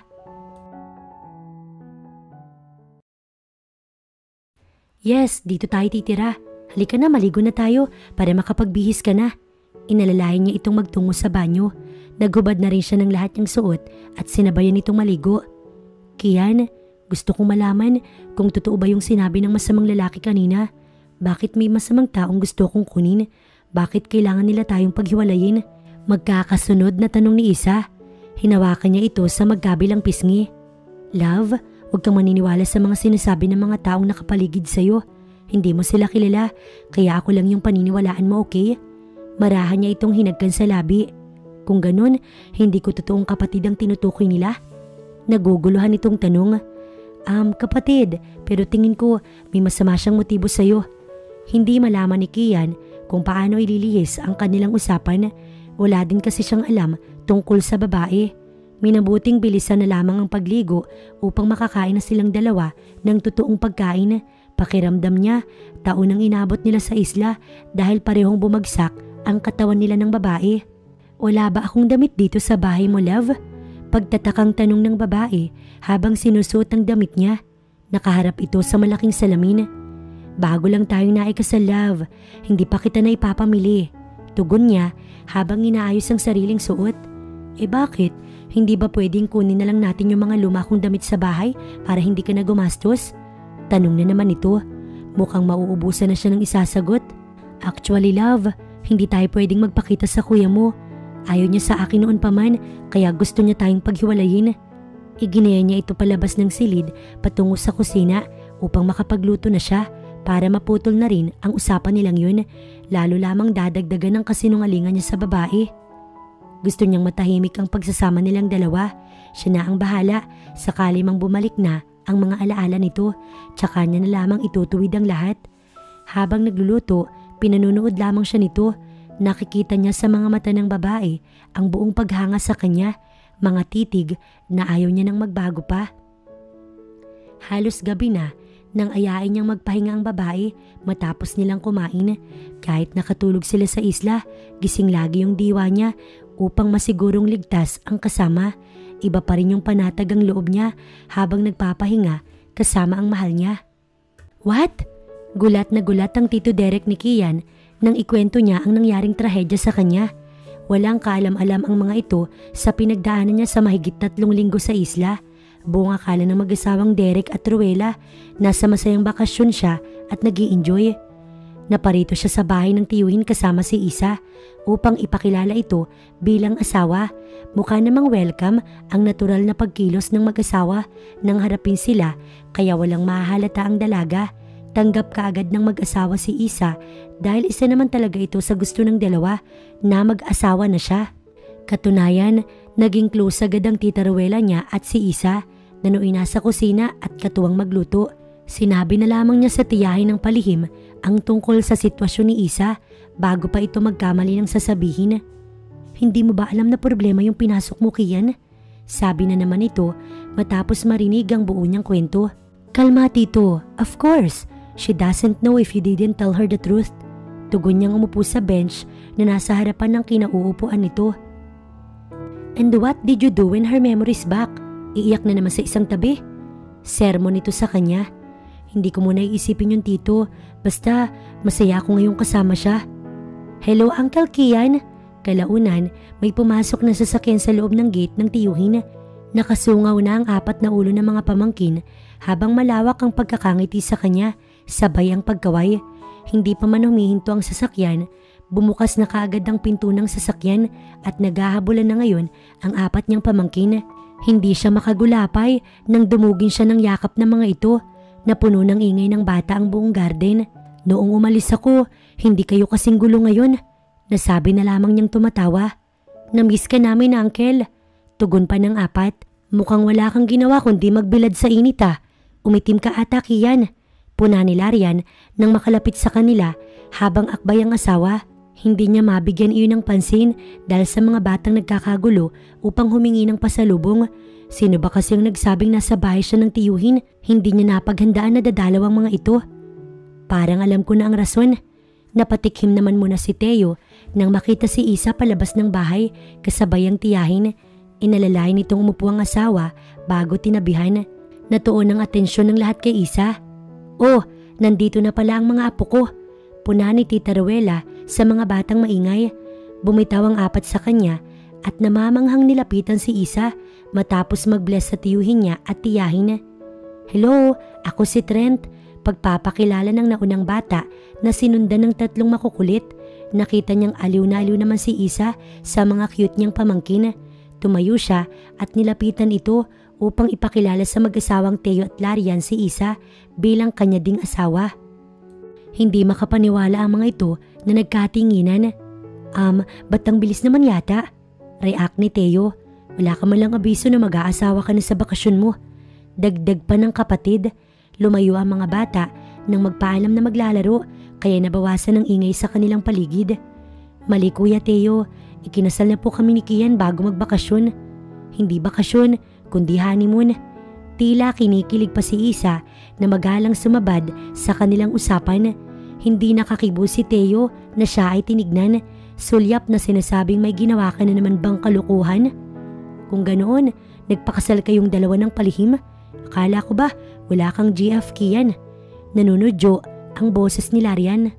Hindi siya nakatugon kaya napatingin siya sa gawin ni Isa. Nagkatingin na naman sina Tito Derek at Tita Rowela. Nangihingi siya ng saklolo na sumulyap sa dalawa. Eto kasi ang nakakaalam sa katotohanan. Mas mabuti pa siguro mamaya na tayo mag-usap-usap. Kumain na muna tayo, lalamig ang pagkain sa mesa. Halina kayo. Nagpatiuna ang tiyahin. Inakbayan naman niya ang kasintahan na iginaya sa loob ng bahay. Baka maisipan pa nitong magtanong sa kapatid niya or kay Larian ng kung ano. Subalit buong akala niya, makakaiwas na siya sa mag-asawa pero hindi pala dahil in-interview ng mga ito si Isa habang sila ay kumakain. Love, bakit kailangan mong ilihim kina Kuya Teo at Ate Larian ang tungkol sa kasal natin? Pauwi na sila nang magtanong si Isa. Puno ng curiosity ang boses nito.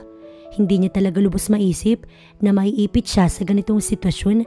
Habang tumatagal, mas lalo siyang nagkakasala sa babae. Sa bahay na natin pag-usapan, love. Tugon niya, naabala sa pagmamaneho. Natahimik ito't hindi na sumagot. Ang totoo, nag-iisip na naman siya ng kasinungalingan. Siguro ngayon, mas makakabuti kung ipapaalam niya na kay Isa ang buong katotohanan. Pagdating sa bahay, habang nagpapahinga, naungkat na naman ito ang tungkol sa itinanong kanina. Nilapitan niya ito habang tinatantya ang magiging reaksyon ng babae. Handa na siya, alam niyang darating ang araw na malalaman ito ang totoo. Mas lalo lamang siyang mahihirapan sa mga susunod na araw na itago ang katotohanan. Bakit nakatingin ka sa akin ng ganyan? Pagtataka nito na itinabingi yung ulo upang matitigan siyang mabuti. I'm sorry Isa. Panimula niya sa malumanay na boses kaya lalo itong nagtaka. Anong ibig mong sabihin? Bakit kailangan mong mag-sorry? Nangunot ng gusto ang noon nito. I'm sorry kasi niloko kita Isa at pinaniwalang mag-asawa tayo. Lahat ng sinabi ko sa'yo walang katotohanan. Hindi tayo kasal kaya hindi ka kilala ni Kuya at ni Larian. Gusto ko lang na malakas na sampal ang dumapos sa mukha ni Kian kaya naputo lang sasabihin ito. Niloko mo ko? Nagsimulang mag-init ang gilid ng mga mata ni Isa. Binigay niya ang sarili sa isang lalaking hindi kilala. Ang ibig mong sabihin, lahat ng nangyari sa atin, wala ding katotohanan? Tanong niya nang nagsimula ng manikip ang dibdib. Nakita niya itong umiling at hinawakan siya sa kamay. Maaaring hindi tayo totoong kasal pero mahal kita Isa. Lahat ng sinabi ko sa isla totoo yun. Simula pa lang nang makita kita sa barko, naagaw mo na yung atensyon ko. Kinabig siya nito upang yakapin. Lalong nanikip ang dibdib niya at tuluyang nang napahikbi. Hindi siya galit sa lalaki dahil wala naman itong ginawa sa kanyang masama. Bagkus, iniligtas pa siya mula sa mga lalaking masasama pero niloko pa din siya nito. Walang sawang tinititigan ni Isa si Kian habang natutulog ng gabing yun. Malalim na ang gabi pero hindi pa rin siya dinadalaw ng antok. Iniisip niya pa rin ang ipinagtapat sa kanya ni Kian kanina at nanatili ang bigat ng kanyang kalooban sa ginawa nito. Ipinaliwanag sa kanya ng lalaki ang rason kung kaya nito nagawa yun. Ayaw ng lalaking mailang siya at matakot dito. Ngayon niya nauunawaan kung bakit ang ilap nito sa kanya nung una nila sa isla dahil ayaw nitong samantalahin ang kanilang sitwasyon. Ganoon man, sa matagal nilang pagsasama sa isla, tuluyang nahulog ang loob ng lalaki hanggang sa naganap ang hindi dapat mangyari sa kanila. Iyon ang ipinaliwanag sa kanya ni Kian kanina. Napilit niyang pinaniniwalaan. Nagpahid siya ng luha nang hindi yun mapigilang maglandas sa kanyang pisngi. Bakit ganoon? Ni wala siyang naramdamang pagkukunwari rito simula nang magkasama sila sa isla. Bakit simulat sa pool? Naramdaman niya sa kanyang puso na mahal ito. Ni hindi niya nahalatang hindi sila totoong mag-asawa dahil sa pagmamahal na ipinapadama ni Kian sa kanya. At magpahanggang ngayon, kahit na alam niya na nagsinungaling sa kanya si Kian, dama niyang mahal pa rin ito. Napaigtad siya nang gumalaw ang lalaki. Kumapa ang isang braso nito sa tabi. Marahil naramdaman nitong wala siya dun, kaya marahang dumilat ang lalaki upang siya'y hagilapin. Natitigilan ito nang makita siyang nakaupo sa gilid ng kama habang nakamasid lang rito. "Love, bakit gising ka pa?" Pag-aalala ni Kian nang umupo sa tabi ng mahal niya. Kita niya sa dim light na nagmumula sa liwanag ng lampshade ang malungkot nitong mga mata. Dama niyang masama ang loob nito sa kanya kahit na makailang beses na siyang nagsorry rito kanina. Alam niyang hindi pa sapat yun. "Hindi ako dalawin ng antok." Pag-amin ni Isa sa lalaki. Ngayong nalaman niyang hindi pa sila totoong kasal ni Kian at kahit na maraming beses nang may nangyari sa kanila, parang nakadama siya ng pagkailang naisiping magkatabi sila magdamag. Narinig niyang bumuntong hininga si Kian bago siya kinabig palapit dito. Naalerto siya nang dumikit ang likod niya sa matigas nitong dibdib. Gusto niya sanang itulak ang lalaki, kaso pumulupot ang dalawang bisig nito sa kanyang bewang. "Alam mo bang hindi ko nararamdaman ng matinding lamig sa isla dahil gabi-gabi kitang katabi at nasanay na akong kayakap ka lagi, Isa." Bulong nito malapit sa kanyang tenga. Humaplos ang mainit nitong hininga sa leeg niya na nagbibigay ng kilabot sa kanya, halintulad noong dati kapag nadidikit siya sa lalaki. Napasinghap siya nang simulan nitong hagkan ng kanyang leeg pataas sa kanyang pisngi. Gustong magprotesta ang isip niya pero hindi ang kanyang katawan nang sakupin ng mapangahas na labi ni Kian ang kanyang mga labi. Napalunok siya kasabay ng malalim na paghinga. Kumilos ang mainit na palad ni Kian. Hindi niya na kaya pang pigilan ng mahinang ingay na kumawala sa kanyang lalamunan. At pagkatapos nga nang naganap sa kanila ni Kian sa gabing yun, tsaka niya lang napatunayan kung gaano niya ito kamahal. Sa ngayon, si Kian lamang ang pwede niyang pagkatiwalaan, lalo at wala pa siyang maalala. Kinabukasan, nakahanda na ang almusal nang siya ay magising. Nakangiti pang binuhat siya ng lalaki pababa ng kama patungo sa komedor. "Kailangan bang gawin mo to?" tanong niya habang nakatingin sa lalaki. "Siguro para hindi ka na magtampo sa akin." Pagkalapag nito sa kanya sa isang silya, pinaghain pa siya ng lalaki. "Ako ang dapat na gumagawa sa'yo nito, Kian." Ngumiti ito. "Bumawi ka na lang next time." Kinuha ng lalaki ang kanyang kamay, tsaka siya tinitigan ng nakangiti. Nararamdaman niya ang kakaibang kiliti sa sikmura sa mga sandaling yun habang sinasalubong ang titig ng gwapong lalaki. "Mahal na mahal kita, Isa." Usal nito. Napalunok siya habang gustong sabihing mahal din ito kahit na nagawang magsinungaling sa kanya ni Kian. Pero hindi niya nanais sa tinig pa yun nang halikan siya sa labi nito at sa halip na mag-almusal, nauwi na naman sa mainit na tagpo ang sandaling yun. Pinagpapawisan at hingal pa matapos pilyong sabihing nakapag-workout na ang lalaki. Tsaka pa lang sila nag-almusal at naligo ng sabay at magkasamang umalis. Sa susunod na araw kasi, papasok na ito sa opisina at may iwan siya mag-isa kaya kailangan nila ng stock sa loob ng bahay. Pinapaalalahanan siya nitong wag lumabas dahil delikado. Maaaring nasa paligid lang nila ang masamang tao na gustong kumuha sa kanya at hindi nga ito nagkamali dahil lingid sa kaalaman ng dalawa na sa mga sandaling yun habang papalabas ng supermarket ay tanaw sila ni Efren. "Nakita na rin kita sa wakas, Isa." Bulong ng lalaki. Matagal-tagal din ang panahong ginugol niya para lang makita ito. At ngayon, wala na siyang problema. Sinundan niya ang kapatid hanggang sa makauwi ito ng bahay para alam lang niya kung saan ito pupuntahan. Hindi madali ang planong pag-kidnap niya rito, kaya ipagpapaliban na muna niya sa ngayon at kailangan niya magplano. Umuwi na muna siya sa apartment na tinutuluyan dito sa Maynila. Lagpas na ang isang buwang palugit ni Saul sa kanya, kaya kailangan madaliin niyang makuha ang kapatid. Pero saktong pagbaba niya ng sasakyan, may pumalo sa kanya na ikinawalan niya ng malay. Basta nagising na lang si Efren sa isang bodega habang nakatali ang dalawang kamay. Magulo ang paligid at madilim ang lugar. Isang buwan na ang binigay kong palugit sa iyo, Efren. Pero hanggang ngayon, hindi mo pa rin naiyaharap sa akin ng kapatid mo. Nanggagalaiting boses ni Saul ang kanyang narinig dahil dito bigla siyang kinabahan. Mula sa madilim na parte ng bodega, lumabas itong galit na galit ang anyo.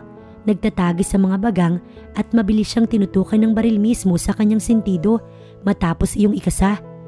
Ito palang nag-utos para tangayin siya. Dagling nawala ang kulay ng mukha niya matapos itong kalabitin ng baril at isang putok ang umalingaw-ngaw sa bodegang kinalalagyan niya. Dahil sa malakas na putok, nanigas si Efren sa kinalalagyan na agad na paluhod sa takot. Nanginig ang buong kalamnan na unti-unting napapapikit at kinapa ang sarili. Gusto niyang magtatalon sa tuwa nang mapagalaman ng buhay pa siya. Nang tingalain niya si Saul, humalakhak itong parang demonyo. Sa susunod na kalabitin ko yung baril, sisiguraduhin kong sa'yo ito tatama. Ang ibig lang sabihin nito, binibigyan pa kita ng isa pang pagkakataon, Efren. Isang araw na lang ang ibibigay kong palugit sa'yo at pagkatapos nito, buhay mo na ang kapalit. Nagpakawala pa ito ng suntok na tumama sa kanyang panga, kaya naman napasubsob siya sa sahig.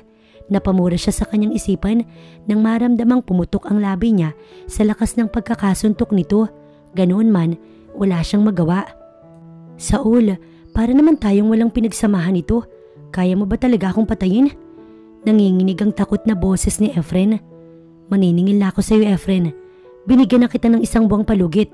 Hindi naman kalabisan kung kunin ko na yung party ko, di ba? Huling pagkakataon na to, Efren. 24 hours. Kapag hindi mo pa naibigay sa akin si Isa, buhay mo na ang gusto kong kabayaran sa malaki mong utang sa akin. Tumawa na naman ito bago siya naiwang inaayos ang na-disconnect na panga sa lakas ng pagkakasuntok sa kanya. Kalagan nyo na yan at itapon sa labas. Malaharing utos ni Saul sa mga tauhang nagbabantay sa kanya. Nakangisi namang pumasok si Javier. Paano ba yan, boss? Mainit ang ulo sa'yo ni Boss Saul. Habang kinakalagan ay sabi nito, samahan mo ko. Kikidnapin natin si Isa ngayon din. Alam mo na kung nasan siya? Hindi makapaniwala nitong tanong.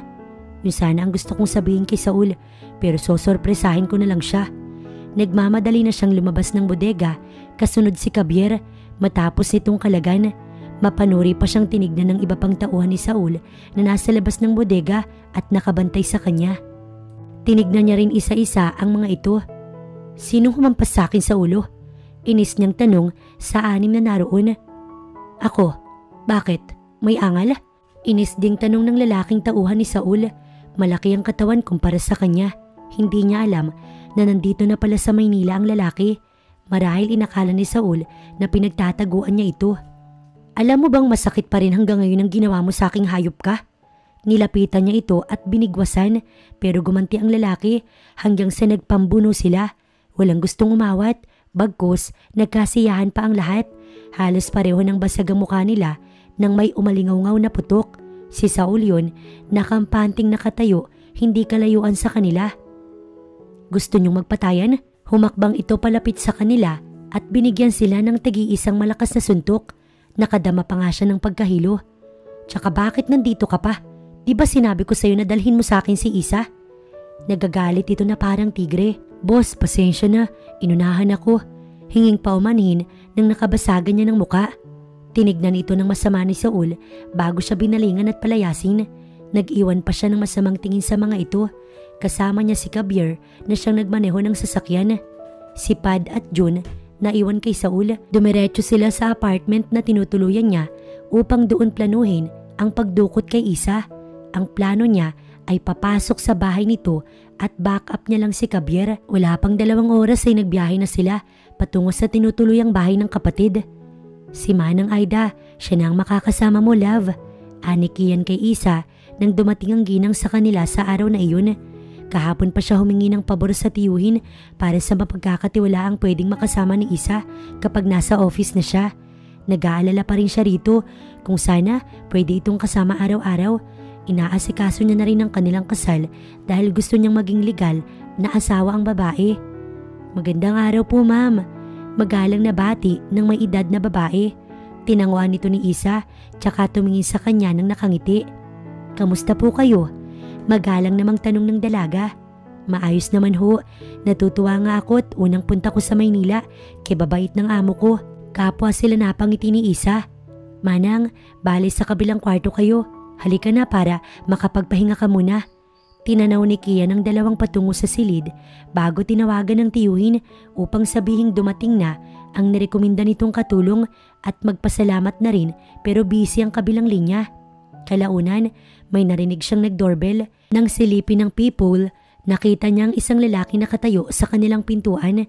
Ito ang lalaki nakita niyang kasama ni Isa bago sumabog ang barko. Alam niya ang dahilan kung bakit ito nandito sa harapan mismo ng kanyang bahay. Si Isa ang kailangan nito. Kinuha niya ang baril sa kwarto matapos tumawag ng mga pulis tsaka lumabas ng bahay. Huwag ka nang mag-aksaya ng panahon. Hindi mo madadala si Isa. Galit niyang saad sa panauhin. Puro pasa ang mukha nito na tila ba nakipagrambulan, lalo lamang itong nagmukhang kriminal. Ako ang kapatid niya at ako lang ang may karapatan sa kanya. Kakasuhan kita ng kidnapping at rape kapag may ginawa kang hindi maganda sa kapatid ko. Kaya iharap mo siya sa akin.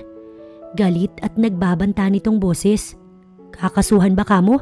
Huwag kang magalala. Tumawag na ako ng pulis. Kaya sa kanila ka namang umpisal. Pagkasabi nun, hinugot niya ang baril sa kanyang tagiliran at itinutok dito. Kita niyang nahintakutan ito. Huwag kang magalala. Lisensyado tong baril ko. Hindi ako makukulong kapag napatay kita. Sasabihin nila na isa kang magnanakaw. Matagal itong nakipagtagisan ng galit sa tingin sa kanya at nagulat na lang siya nang bigla itong lumuhod. Sir, maawa ka sa akin. Huwag mo kong ipakulong. Kailangan ko lang ang kapatid ko dahil may malaki akong utang kay Saul at gusto niyang si Isa ang kabayaran. At kapag hindi ko nadala si Isa sa kanya, papatayin niya ako. Sir, maawa ka sa akin.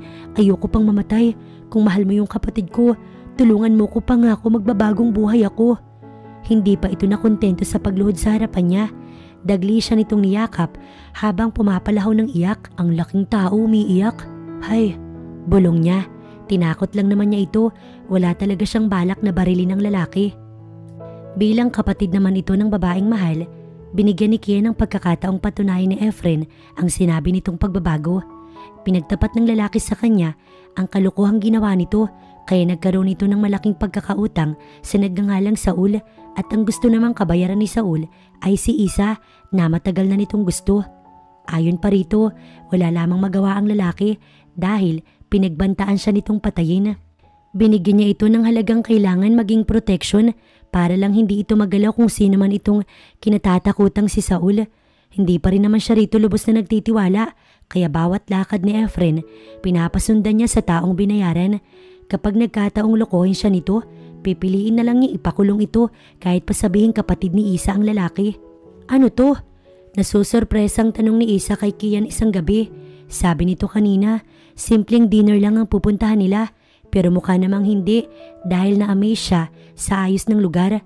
Pagpasok pa lang nila ni Kian, makikita ang napakalawak na espasyo ng garden at napapalamutian ng iba't ibang kulay ng ilaw sa paligid.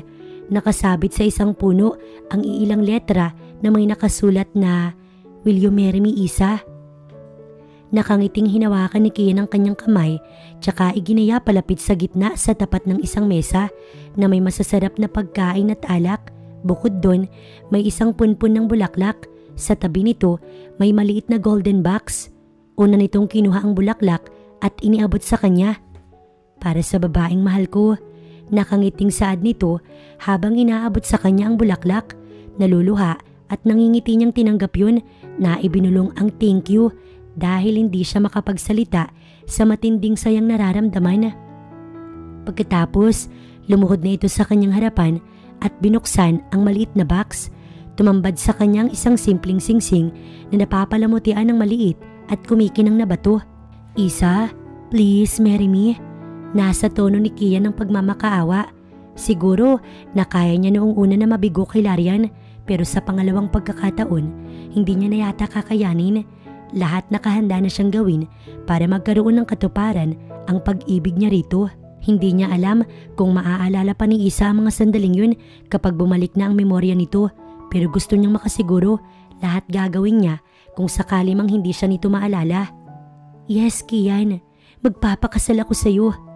Tuluyang nalaglag ang luha nito sa sobrang kaligayahan. Napangiti siya at agad sinuot ang singsing sa daliri nito bago siya tumayo at mahigpit na niyakap ang babae. Thank you, Isa. Mahal na mahal kita. Usal niya na mas hinigpitan pa ang pagkakayakap rito. Mahal na mahal din kita, Kian. Naiiyak pa din itong Saad. Ngumiti siya tsaka pinahid ang luha nito sa pisngi bago hinagkan sa labi. Ilang sandali pa, masaya na nilang pinagsasaluhan ang masarap na putaheng ipinahanda niya mula sa isang sikat na restaurant. Sa ngayon, hindi na muna niya babanggitin ang tungkol sa kapatid nito. Ayaw niyang may ibang isipin ng babae habang inaasikaso ang kanilang kasal.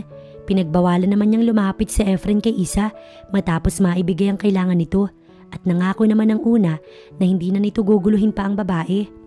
Congratulations! Sa wakas, ikakasal ka na rin. Bati ni Teo kay Kian nang magkita sila kinabukasan sa kanyang opisina. Natanggap na marahil ng mag-asawa ang pinadalang imbitasyon nila ni Isa. Gaganapin na kasi ang kasal nila isang linggo. Nakaredy na ang lahat at tanging inaantay na lang nila ang date ng kanilang wedding. Thanks kuya, ganto pa lang ikakasal. Kinakabahan. Hinilot niya ang kanyang dibdib. Tinawanan siya nito at umupo sa harap ng kanyang mesa. Dahil natatakot kang bumalik sa araw mismo ng kasal niyo ang alaala ni Isa. Napabuntong hininga siya. Isa talaga yun sa kinatatakutan niya. Napakarami niyang plano para sa honeymoon nila at naisip niyang balikan ang estrangherong isla na nag-iwan sa kanila ng masayang alaala ni Isa. Mahalaga sa kanya ang lugar na yun, lalo at doon umusbong ang kakaibang damdamin niya para rito. Plano niyang gawing resort ang dating isolated na lugar, lalo at napakaganda nun. Batid niyang dadayuhin iyon ng mga turista. Gusto niyang patayuan ng hotel at restaurant, kaya alam niyang mawawala ng saysay ang lahat ng magagandang plano niya kapag bumalik ang alaala nito.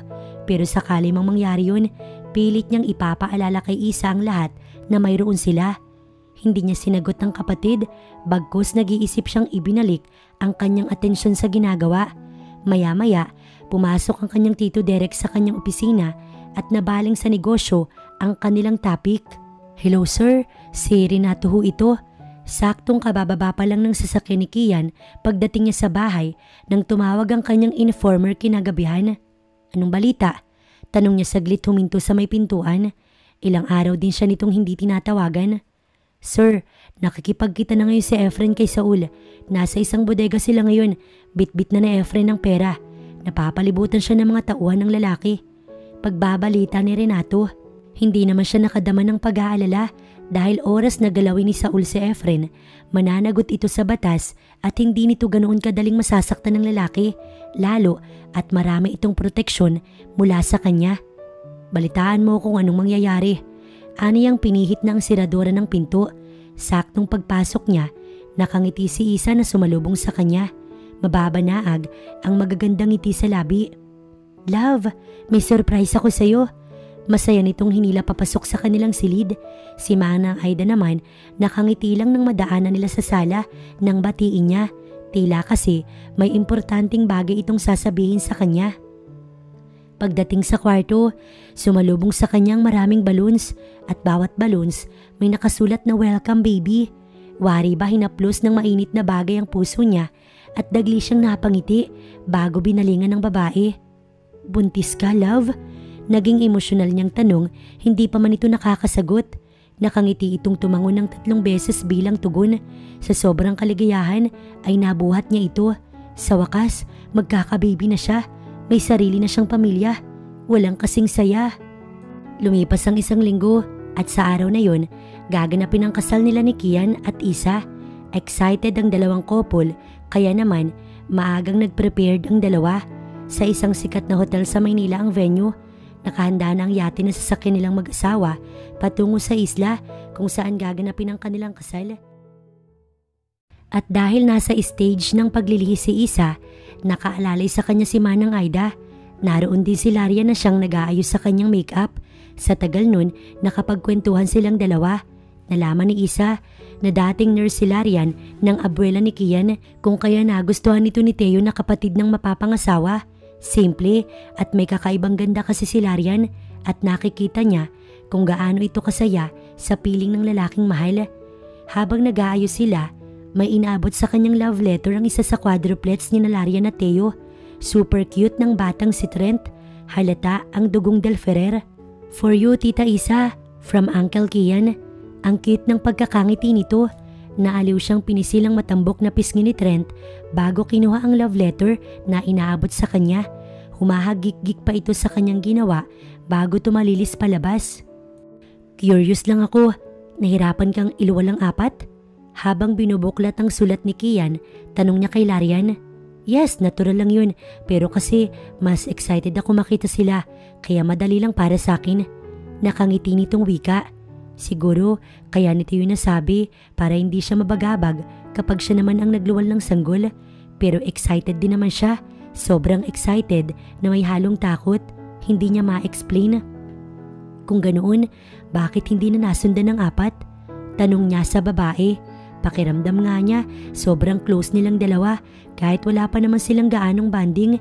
Ito na nga yata ang pinakamahabang oras na nakapagkwentuhan sila. Siguro kasi may pagka-similarity ang buhay nila ni Larian. Ulilang lubos na ito katulad niya. Hindi nga niya alam kung totoo yung sinabi ng lalaking gustong kumidnap sa kanya sa isla nun, kung may kuya nga ba siya. Hindi naman na ito nagpakita pang muli sa kanya. Ang sabi lang ni Kian, masama ang mga taong yun na dapat niyang iwasan. Matapos buklatin ang love letter ni Kian para sa kanya, saglit niya iyong binasa. Wala namang ibang nakalagay dun kundi I love you.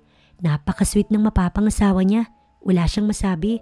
Kung gaano kaswerte si Larian kay Theo, ay siya ring swerte niya kay Kian. Nasa lalaki na ata ang lahat. Hot na, mabait pa. Kinikilig siyang napangiti. Tinawanan lang siya ni Larian sa naging reaksyon. Ganyan din daw ito noon kay Theo, madalas kiligin. Matapos ayusin, isinuot niya na ang napakagandang gown. Kung bakit ay natigilan siya habang nakatitig sa sariling suot ang gown na yun. No ma, hindi ka magpapakasal sa lalaking yun. At gumuhit sa kanyang balintataw ang tagpong hinahabol niya ang ginang na nakasuot ng gown. Isang alaala sa kanyang nakaraan, medyo malabo. Anak, maiintindihan mo rin kung bakit ako magpapakasal kay Gaston. Sa muli, may gumuhit na naman sa kanyang alaala. Hindi pamilyar sa kanya ang muka pero tinawag niyang ma. Dahil dito, napahawak siya sa kanyang sentido nang gumuhit ang matinding kirot. Patuloy ang pagsilip ng kung ano-anong imahe sa kanyang gunita. Nakita niya ang masayang babaeng naglalakad, suot ang magarang gown, habang ang isang lalaki naman nakangiting naghihintay sa may altar. Okay ka lang ba, Isa? Napansin marahil ni Larian na napahawak siya sa kanyang sentido, pero hindi na siya nakasagot sa tanong na yun dahil parang mabibitak na yung ulo niya dahil mas lalo pang tumindi ang sakit nun. Isa, anong nangyayari? Nataranta na si Larian nang bigla siyang mapasigaw nang maramdaman niyang hindi niya na kaya pa ang sakit ng ulo. Larian, ang sakit, tulungan mo ko. Napasigaw na siya habang namimilipit sa sakit ng ulo.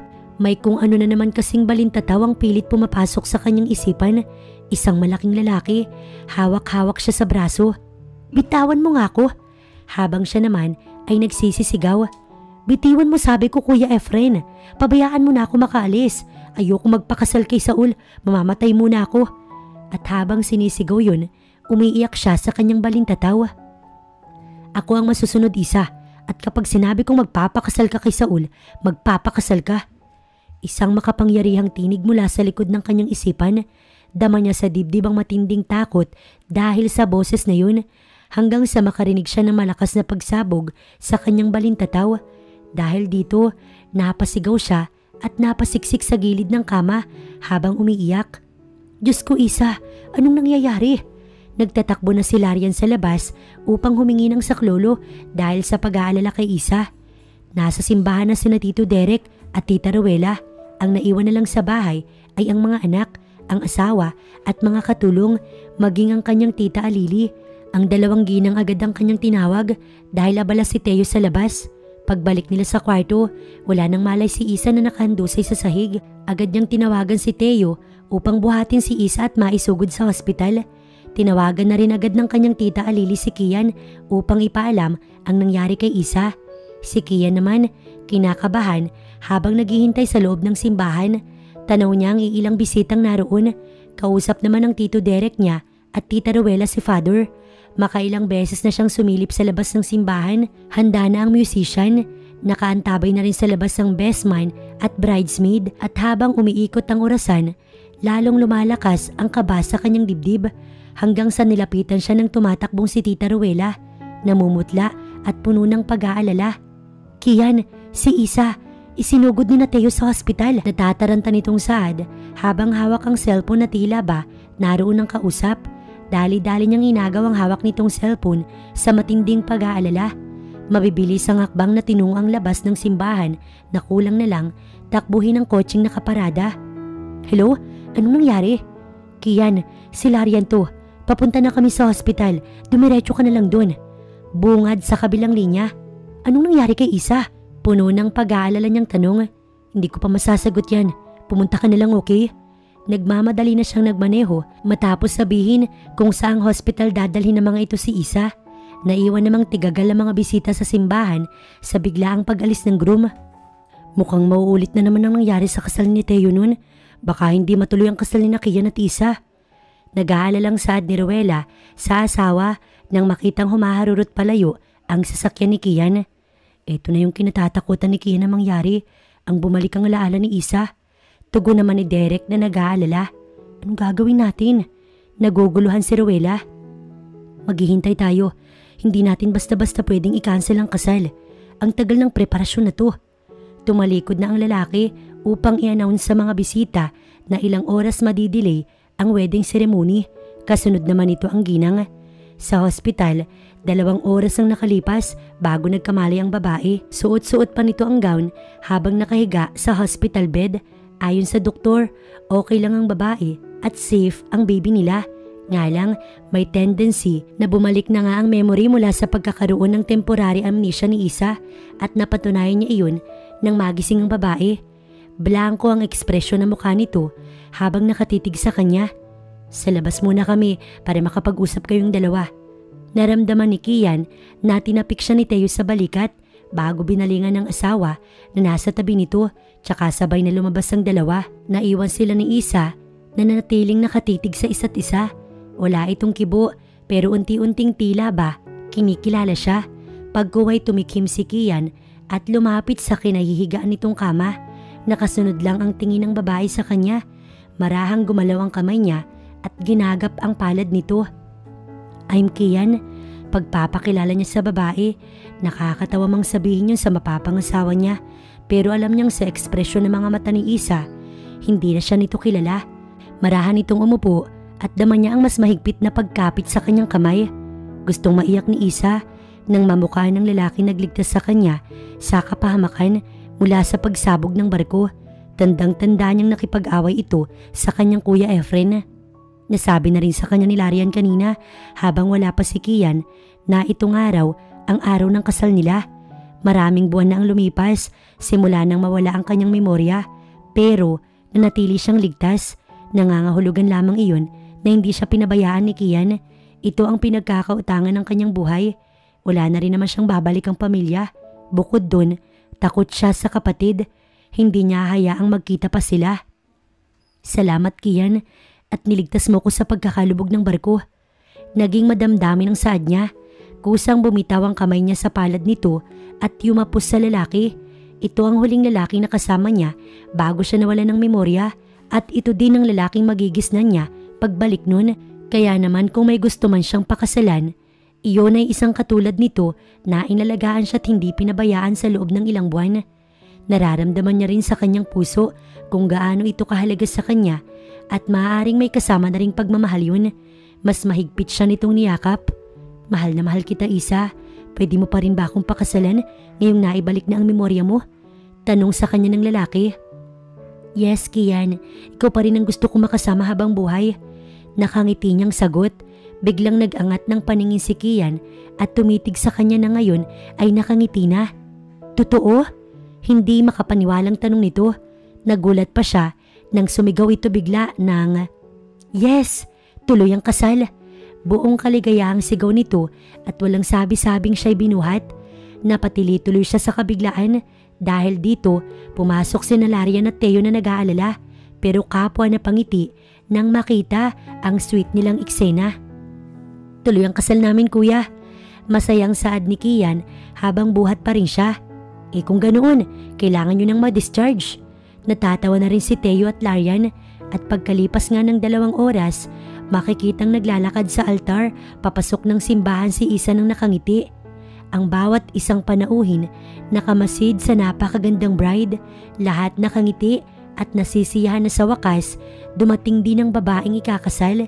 Kahit na late man ay natuloy pa rin ang pinaghandaang plano ni Kian na ganapin ang kanilang honeymoon sa isla kung saan sila nagsimulang magmahalan. Wow, ang ganda dito. Pagbaba pa lang nila sa yate ay palatak ni Isa. Nilibot nito ang paningin sa tahimik na kapaligiran. Pagkagaling nila sa reception, dito sila dumiretso. Halika, may surprise pa ako sa'yo. Inalalay ni Kian ang babaeng sa wakas, totoong asawa niya na ngayon. Naglakad sila papasok sa kakahuyan kung saan makikita ang pinagawa niyang bahay. Ngayon ay mas maganda. Gusto niya kasing balik-balikan ng islang yun.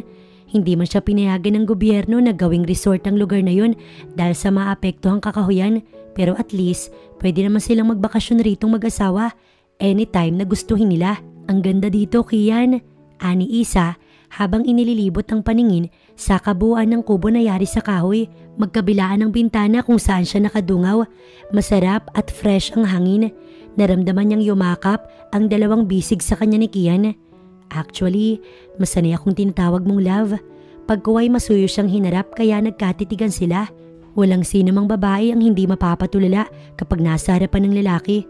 Katulad kung paano niya hindi maialis ang titig dito. Daman niya sa puso ang kakaibang kaligayahan. Kanina, habang nanunumpa sila sa harap ng pari, labis niyang ipinagpapasalamat na naroon ito sa barko kung saan siya lulan nun. At ngayon, habang inihiga siya ni Kian sa malambot na higaan, habang inaangkin ng mapusok ang labi niya at dinadama ng palad nito ang kabuuan niya, nasisiguro niyang si Kian pala ang nakatadhana sa kanya. Alam mo bang, ito lang ang kinakain natin noon dito sa isla? Pagpapaalala ni Kian kinaumagahan habang nag-aalmusal gamit lang ang dahon ng saging. Marami siyang stock ng pagkain sa loob ng bahay pero mas pinili niyang gawin at kainin ang mga pagkain nila noon bilang pagpapaalala rito. Masarap naman siya love kasi fresh pa. Sinubuan pa siya nito na lihim niyang ikinangiti. Ginagawa din kasi iyon ng dating Isa sa kanya. Hindi niya tuloy maiwasang yakapin ng babae sa matinding saya, lalo at tinawag siya nitong love. Totoong minahal siya nito kahit mawala man ulit ang memorya ng babae. Makikilala at makikilala siya ng puso ni Isa. Dahil walang araw na hindi niya ipinapadama kung gaano niya ito kamahal. Lumipas pa ang 3 taon na paruot pa rito na lamang sila ng asawa sa isla. Kasama ang kanilang nag-iisa pa lang na supling. Nagkaayos na rin ang magkapatid na si Isa at Efren matapos itong patawarin ng asawa dahil na rin sa ipinakitang pagbabago ng lalaki. Wala na ring nagawa si Saul lalo at may anak na sila ni Isa. Sa ngayon, masaya siyang namumuhay kasama ang buong pamilya.